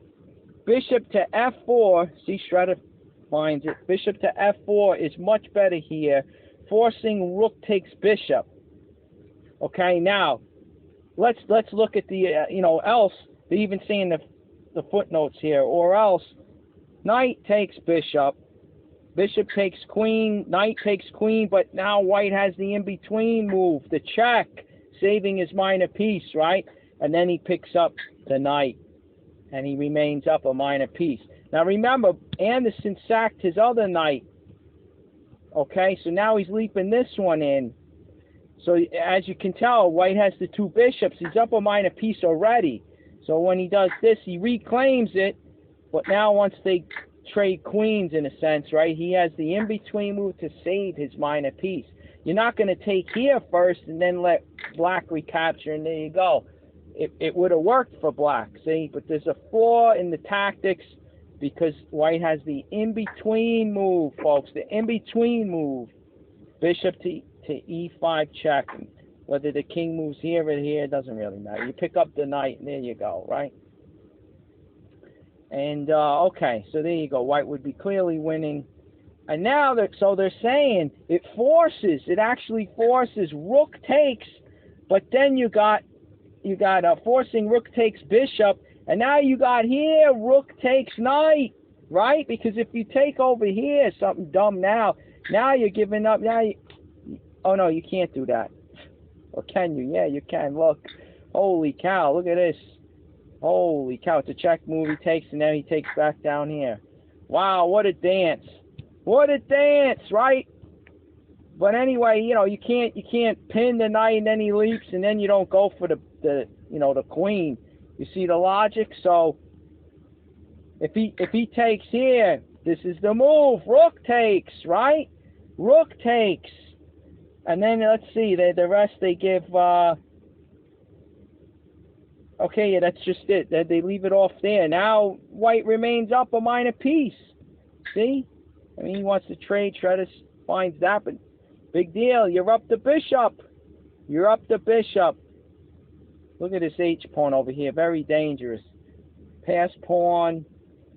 Black has this passed F pawn, but, you know, white again is up material. +8, +7, whatever it is, it's enough. That's enough for an easy win. Okay, so, anyway, you know, unfortunately, Morphy, they're saying, doesn't play with his normal precision. He's taking the knight here, giving up, you know, okay. He's still up the bishop, right? This is a check move. So now, Morphy figures he's up the minor piece. Let's trade queens. Come on. But, you know, obviously Anderson's not going for that. And here we got bishop back. Again, let's trade queens. Come on, Anderson. Nope. Anderson pulls the queen back to c6.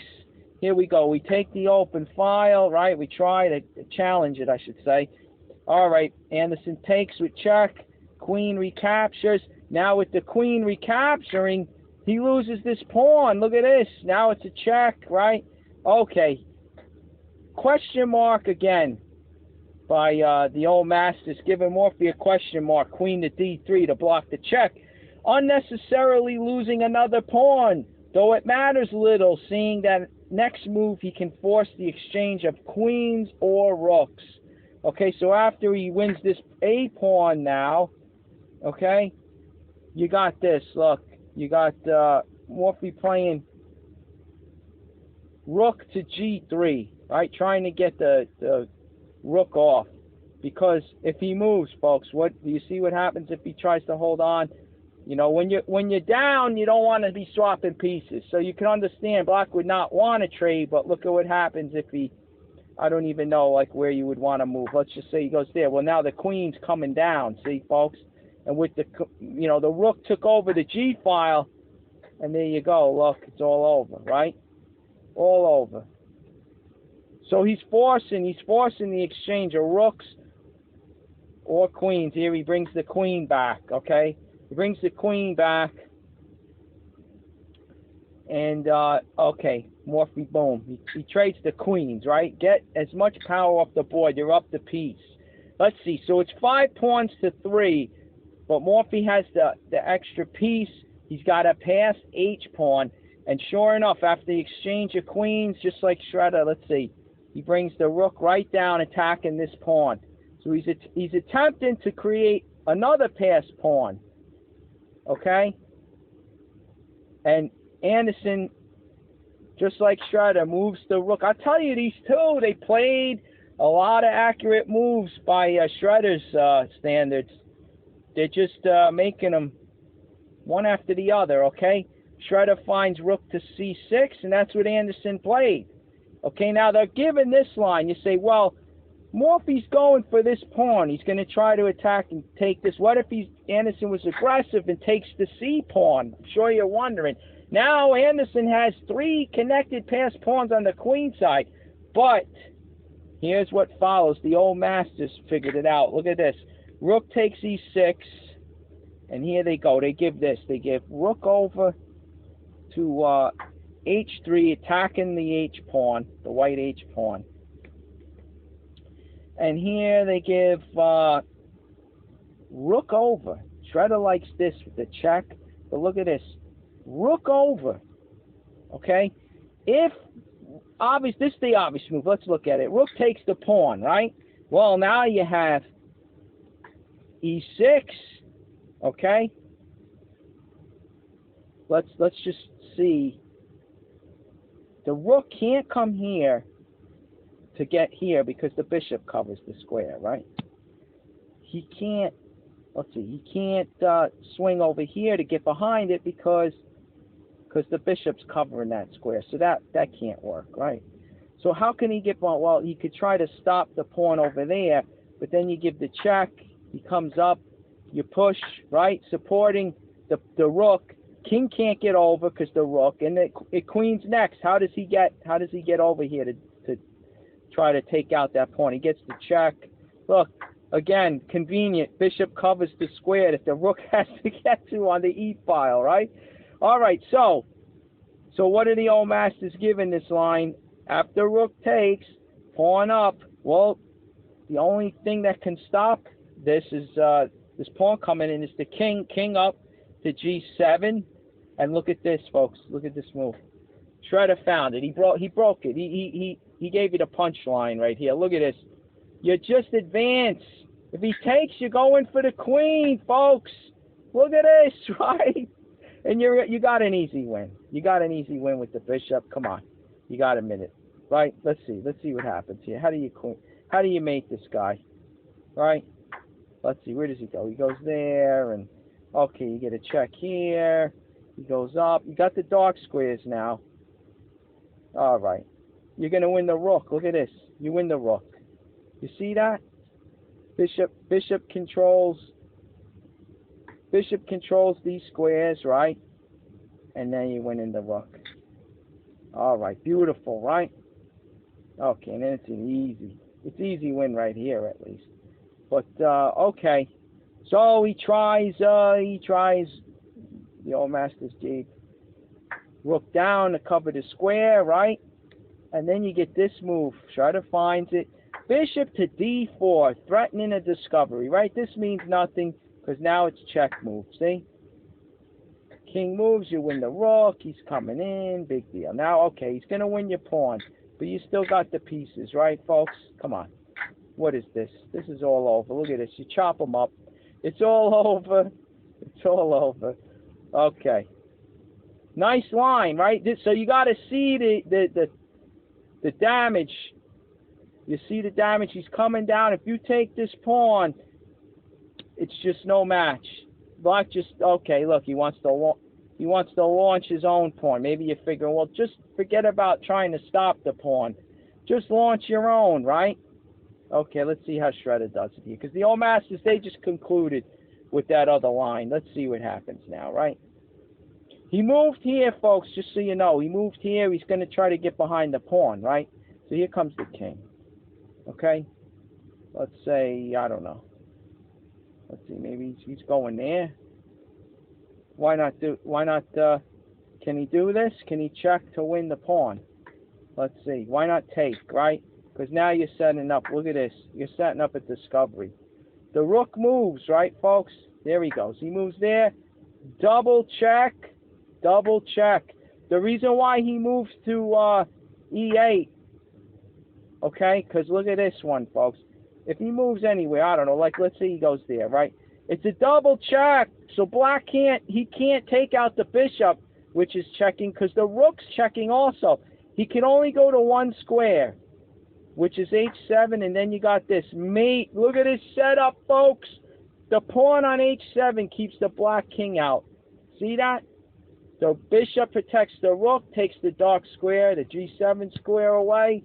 Checkmate, right? How do you like that one? Okay, so once this occurs, all right, he's trying to protect against the mate. It's a double check, folks, a double check. So when he goes up, all right, you can't go in now because rook takes, right? Rook takes, and then, now black's in it. He won. Black would win now. But it's, it's obvious. You just take the piece, right? Let's do that again. Look, he goes down, double check. Only move for black is to get his king to safety. You can't block a double check. No way. Okay, rook takes rook, and there you go. Right? There you go. It's over. It's over. Get out of here. Right? Yeah. Well, why not do this? Look. All right. You just take. Right? He takes. You block out the king and you march your pawn in. Right? Easy plan. Easy plan. He can't do anything. Right? He can't do anything. There you go. He goes in, and there it is. Right? And he wins the foot race if you haven't noticed. Look, if he comes here, he can't do anything. Look, if he goes here, he loses the foot race, right? There you go. If he doesn't even want to take him, he just goes for mate. There you go. Checkmate. Okay? All right. Some more patterns, methods of attack, right? Once you get these passed pawns, folks, once you get two passed pawns, once you get a passed pawn, in general, you got the dynamics, you understand? All right, so what does Shredder say? He wants to go there, right? All right, so now you're winning this one. Now you got the two of them, okay? All right, you get this guy moving. He's on the move, right? What if he comes up? If he comes up, you just protect, right? You protect him. All right, so what are they saying? Keep the rook from coming to f7, I guess, right? Because if he marches this one, all right, we got this guy. Look at this. Look at this, folks. Check, right? King over. You check here. Now, the whole concept of the rook now, right? He can't get behind the pass pawn on e6. He can't get behind this guy. Because the bishop checks the king and takes control of e5, right?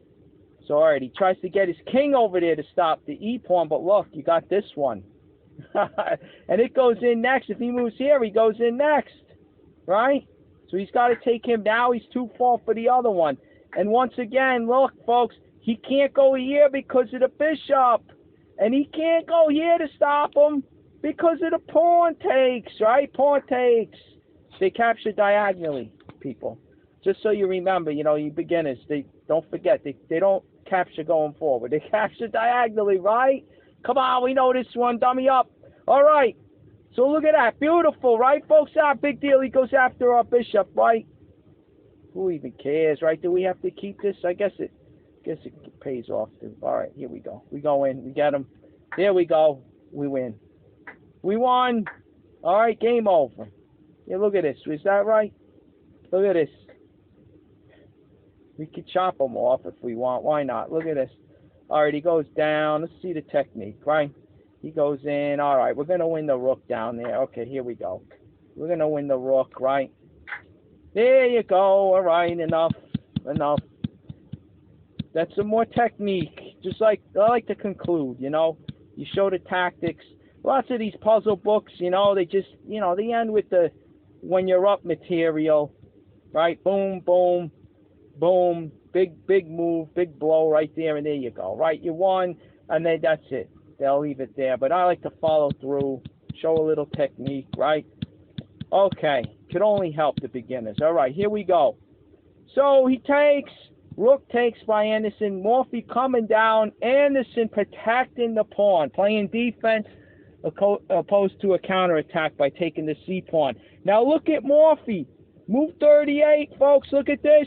He said, come on, take my pawn. Take him. Come on. All right, look at this. Shredder takes. All right, here we go. And now we're into it. All right, does he want to go behind the pawn? Would that make any sense, folks? Let's see. He attacks the c-pawn. He launches the a-pawn. He gives him this guy. Now, obviously, if he takes, you lose the rook. You're pinned, right? So that pawn on e5 is immune. It's immune.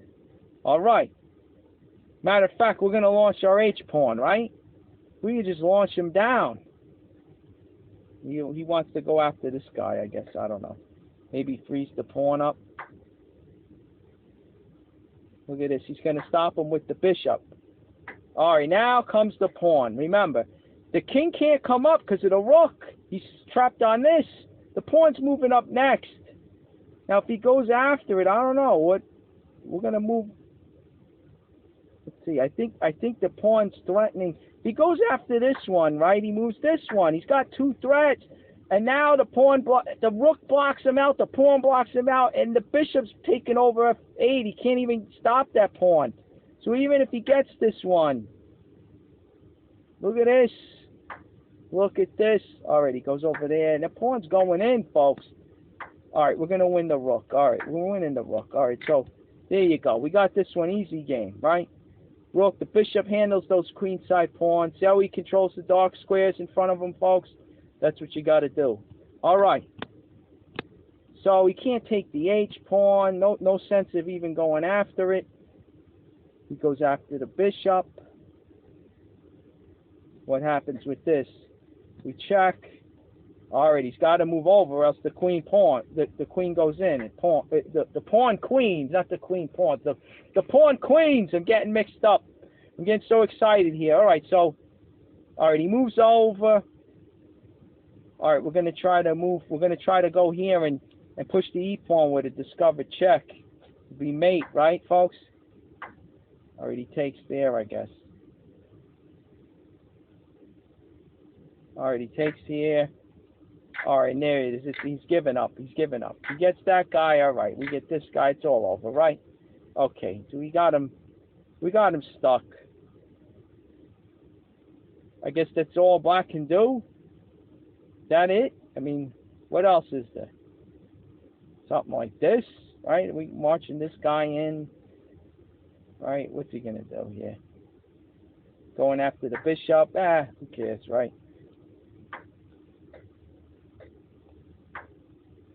All right, look at this. There you go. Takes this one. We get the queen. All right, enough. All right, we got him. Black's got nothing left, right? So going back. Right. Let's see. He doesn't. Anderson. Excuse me. Anderson still does not take the pawn. He plays. All right. He plays the a pawn up. He figures, well, maybe this is all he has. The only resource is past a pawn. He's going to launch it. King comes up. Now he takes the pawn. All right. Now Morphy takes his e6 pawn. He's got two passed pawns now. Rook down, check. King up to f7. Here comes the pawn. Right? Here comes the pawn. Now what is this? All right, let's just play with Anderson. Anderson's trying to push that a pawn. That's all he's got left in the position. Now, here we got rook. Shredder likes rook to f6. Morphy playing rook to g6. Keep boxing that king out. Here comes the e pawn. Gonna march down, right? Here we go. Look at this now. They got a quicker win. A quicker win for Morphy. The old masters give rook check. They give king to g7, pawn up, rook to rook to c4. I guess he's going to come to e4. You got this check, okay? King over. Let's see. Shredder wants to take. You march over here. He gets behind the pawn. But now, because he took the pawn, folks, you give the check. King moves, and now you can queen your pawn, right? And there you go. You won the rook again. Okay, this is getting nowhere. Bishop's going to get to the bishop. All right, you can even kill it like this, right? Bishop could come over and control it. That's great. No big deal. We got the game under control. Okay, so the old masters don't say to take the pawn. They say here king to h7. They give the bishop, protecting the pawn. All right. King to e4. Get your rook behind the passed pawn. He's trying to cover the e6 threat. Okay. Rook check. Now they give king to g6. If king to g8, or here, right? They give, look at this, either move, right? If he goes here, they give bishop to g5. He takes, well, you take, right? Because why, folks? What's he threatening, right? Push your pawn, right? He's threatening mate. Look, he's going to go in. Look, check. Can't go back. The bishop got to go there. Bishop protects the rook on e7. You queen your pawn, and it's checkmate. Look at this, right? And now, they say if he goes here, same thing. Same thing. Look, desperation, right? You push your pawn and try to get a queen. Look, check. He goes here, right? Because if he goes, he could go this way now, but then you queen. And it's mate, right? It's mate, folks. If he goes back in the corner, checkmate again, right? Beautiful pattern. All right. It's amazing how with the little bit of pieces left on the board, the tactics that Morphy, it's like He's squeezing the blood out of the stone, I like to say. You know, folks, he's squeezing the blood out of the stone. He's milking it for everything he can, right? Unbelievable. The tactics in the end game, folks. Who says the end game's boring? Come on, dummy up. Look, Shredder, this is all he's got left, right? It's all he's got left. Check. All right, he comes here. Look at this one. Look at this one, folks. He's marching in. Can you believe it? Look, he can't even move. The king, the black king, can't even move. Look at this. Game over. How about this one, folks? How about this? We get a rook, huh? What a slap in the face, right? Get the rook. Why not? Downsize. Look at this. Beautiful stuff. All right. So anyway, there you go. This is the old Masters. Okay, so the king can't go back. He can't go here or he can't go there. He loses either way, right? With bishop to g5. So he comes up. Okay? And now you got the rook check. Okay? Where's he go, folks? What's he going to do? What's he going to do? If he goes over here, we march. There you go. There you go. Look at this. Look. It's all over anyway. I'll just move there. And there you go. Look, let's do it again, folks. Downsize. Look. Rook. Give me my rook. Checkmate. Right? Okay. So anyway. So look at this. So now, after this, he's got only the square. He goes there. All right. Big deal, right? Look at this. Don't even push the pawn. Look at this. We go here with check. He takes, right? And then what do we do? We push the pawn. Is that the idea? Let's see. What's he going to do? He can't stop it. What's he going to do? He's done. He's done. There we go. We get the queen in. There we go. Now we don't want to get the rook now. Let's get what we can, as much as we can. All right. We don't want to mess around. Let's stop showing off, right? Now he's saying to push here. Rook takes. Now we give the check. Maybe that's a little more accurate, right? I don't know. He goes here. We take. All right. We win the rook that way, I guess. And then we march this one in, right? He can't beat us to the square, right? He can't win. He can't do anything. Look at this. There you go. That's it.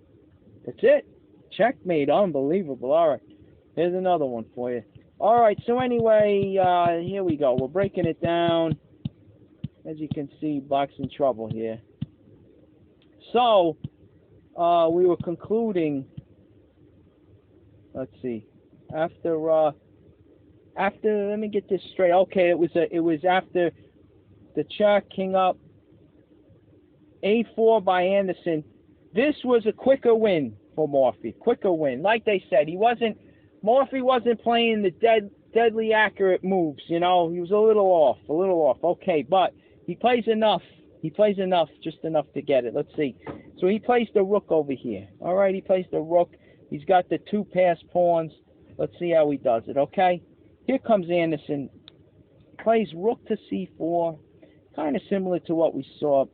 But here we go. We got the rook coming down to g1. Okay, here he is. He's marching it in, right? Here come the two pawns. All right. Let's see. He wants to march this one over. What if he goes here? All right. We're going to protect him. We're going to trade him off. Let's see. His king's getting ready to stop this. Oh, I see. The king can't stop it in time, right? Let's see. Let's get this straight. Well, we got the two pawns, I guess. Yeah, here you go. We're getting the other one in. All right. So, if he takes and you take and he marches, you could stop him with the bishop. See that? Now, if he gets this guy, you got this one going in. All right? There you go. You got the wing. Your queen, your pawn next on h8. Okay. He comes up. You push this guy. I mean, he can't take here because, again, you do this. He takes. And you go in the next move, right? So your 8 pawns, you just don't have enough. You're a little behind, right? Remember those tempos, folks. Tempos. Right? So, let's see. What was the move by Anderson? Make sure I got this. After, oh, okay. he doesn't even bother to move rook to e4, right? Let's see. Let's see, get this right. After rook to g1, yes, now he plays the pawn up. Morphy plays his pawn up. Okay, he doesn't go behind the pawn. It's a race. He feels he'll go for the race, right? Now we could actually, Shredder shows that you could push it because the rook covers this. What does it matter, right? We're kind of transposed. He goes here, right? And what do we got? Doesn't it transpose? Oh, well, now he's only one move away, folks, with his pawn. You see, if you do this, I mean, now he could take, right? And then he gets his queen. I mean, but then we get ours, right? Let's see, does this win for us anyway? Yeah, let's see. We get this, right? We give the check. Only move. We're on the light squares. He goes there. How are we going to do this? He's going to have to come up. We take with check. He goes back. We take here. Well, we're going to take on c7, which we're chewing him up. And now, yeah, I guess what happens if he moves? You know, we had better. Why make it complicated, right? I was just curious on how this works. Let's see. Black's got to check over here.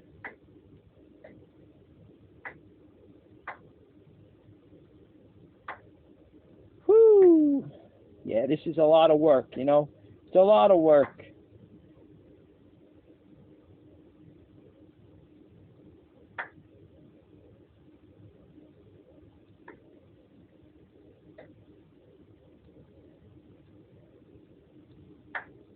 There you go. You get to block with the bishop.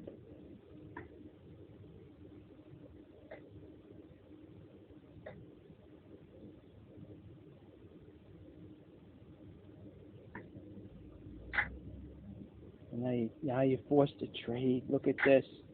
You're forced to trade. You got the pawn going in. Look at this. Oh, man. All right, that was a lot of work. Could have been maybe there's better moves and it's quicker. But I think White clearly has it. It's a bit of work. It's a little nervous there.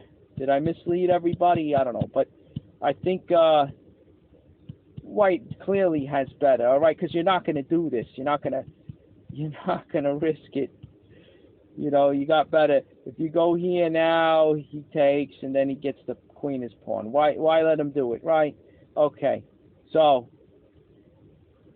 okay. He protects his e-pawn with the bishop. You can't queen this guy because you got the rook. So I don't know. What does he try to do here? What's the idea? All right, push another pawn. You go after him like this. You get to take this guy. He's coming out. You challenge the rook. Oh, if the rook moves, you queen your pawn, right? All right, he goes here, and you got a similar ideas, you know. What's he gonna do, right? He can't stop. What's he gonna do? Look, he's one away, right? We can. All right, we go here. He goes there. And then look at that. Yeah, we can win the queen, but I don't know. This is probably mate, right? Where would he go? Where can he go? I mean, if he goes, let's see. He could go here or he could go there, right? If he goes here, yeah, this one, and it's checkmate, right? If he goes there, all right, now we take him. All right, fine. All right. We got two queens and a bishop. We're clearly winning. All right, so he can't do this stuff. He can't do this either. Just exhausting the possibilities, right? So, let's see, where are we? So, we had Anderson pushing after Morphy's e6. Anderson pushes the pawn. Now Morphy could have pushed but he plays rook over, sort of transposes. You know, he takes here, he gives up this one, but look at this. Now you got king up. Look at this move, right? Now, if he comes down to check, well, now we capture this. We're threatening the rook, right? And after he moves, we got the bishop. I was thinking maybe the check, but okay, over here. Where would he move? Where would he move? Let's see. He would move there. Ah. So you attack the C pawn. He protects. Look at that. Look at this. That can't be the good move, right? He protects from here. Now you double up on it. And notice, folks, the bishop controls. We got only an H pawn left. If we trade off the rooks, our bishop controls the queening square, H8. We've talked about that in other endgames. Right? Let's see. Why doesn't he go back to protect his pawn? It doesn't even matter. If he goes back to protect, we're going to take it. Right? Look. We're going to take it. Why not take it like this? Doesn't matter. Right? Here we go. Look. Easy win.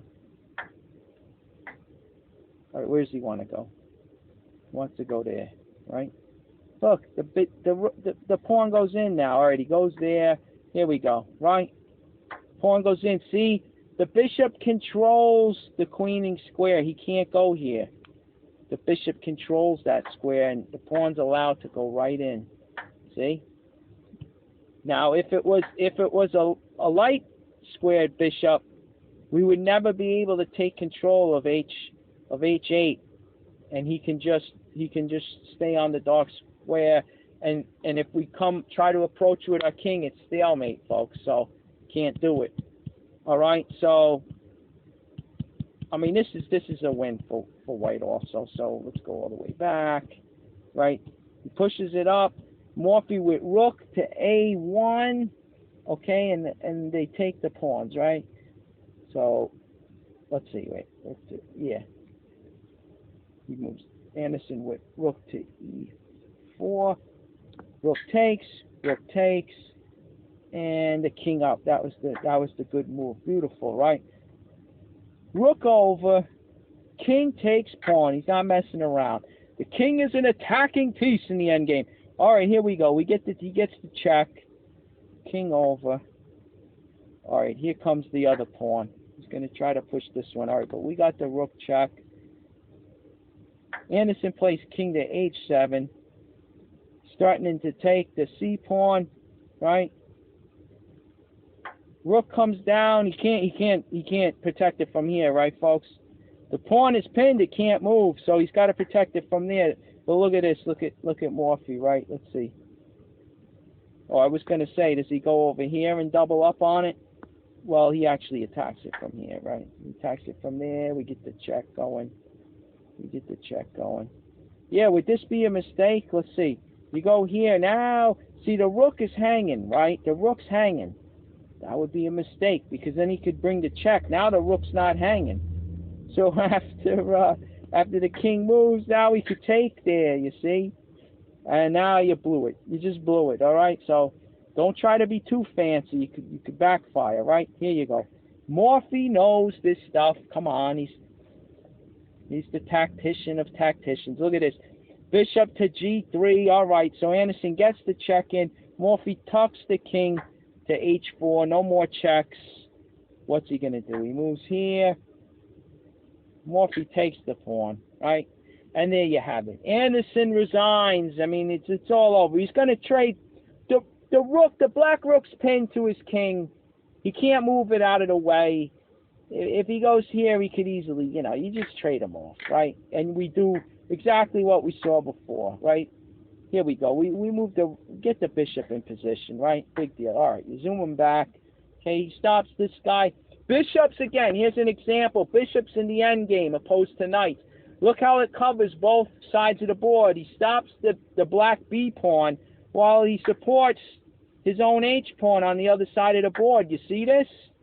See how a bishop, long scope, they're the snipers of chess. See this? All right, so he's got the scope. He's got the range, folks. So there you go, right? Well, I mean, what else is he going to do? If he trades, I mean, we got the same situation, right? He tries, come on, get out of here, you pull him out. It's all over, right? What are you going to do? Here, take a move. Here, you're going to go there. All right, I block him from here, right? And it transposes, right? Here we come. See? Bishop controlling H8. There you go. He marches right in. Right in. Look at that. See that? Beautiful stuff. End games, folks. Beautiful. Beautiful. They're the mathematics of chess, you know, because it's just like an equation. Is it equal? Does white win? Does black win? This easy win. Right? Easy win. Bishop colors. The bishop covers the right color square. Right? Okay. Just for an example, a little bonus here. Look, watch this. Watch this. We go back, right? Let's take it in this position, right? Now, let's see. How do you do it? Let me see if I can do this. All right, and it's let's say we gotta erase this guy, right? And then throw him on the light squares, right? Here we go. Now, watch this. Look at this now, folks. Let's see. Where am I? How do I do it now? We're okay. It's black to move. All right, black to move. Here we go. Here we go. He goes in the corner, right? Now we got the light square bishop. Look, folks. What's he going to do, right? Okay, he moves here. He wants to go there, right? All right, what are we going to do? What are we going to do, folks? Look. All right, he tries the queen. He gets that out of the way. So he has no tempos. Here comes the stalemate setup, right?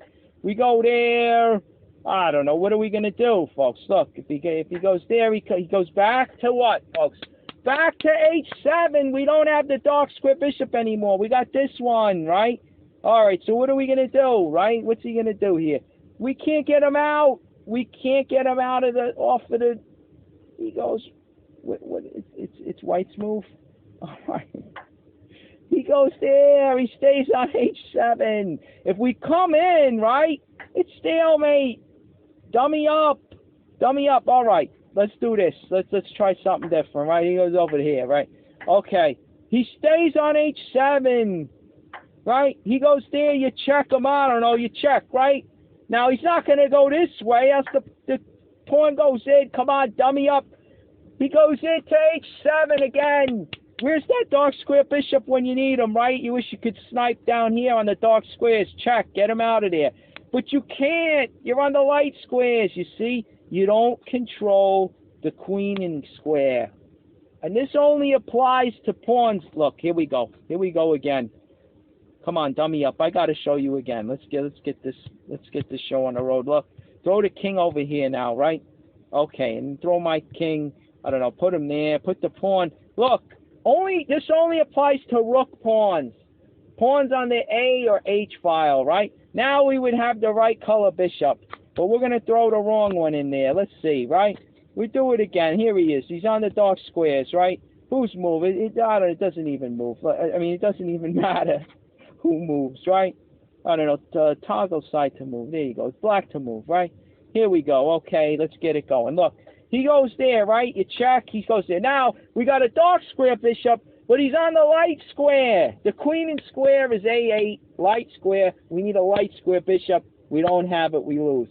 We can't do anything. We push the pawn, stalemate, right? What can you do, folks? He can't move. He can't go to B8. He can't take the pawn because the king, right? And the king covers B7. He's in that square A8, but he's not in check, so he's safe on that square. It's a draw, folks. It's a stalemate. In chess, this is a draw. Okay, we're just stating the obvious for you beginners, but there you go. You pick these ideas up and you run with them. All right, so I hope you enjoyed it. That was a good one again. Between these two titans of the chessboard back in the past, you know. I know these games are kind of getting stretched, 2.5, 3 hours, some of them. But, you know, I wanted to really cover these in grand style, if you want to call it that, as best I can. The little details, because pretty much, folks, Anderson versus Morphy, this was his biggest test, I think. I feel that, you know, Anderson was probably his best competitor that he played, you know. And so far, Morphy's handling him with no sweat, right, folks? All right. So anyway, we'll see what happens. Anderson, you can't count him out. He's always got those tricks up his sleeve. You know, the master of tactics. You know, you gotta give him credit. You can never count him out. Let's see how it goes, folks. Stay tuned, baby. It's gonna be another shootout. I promise you that.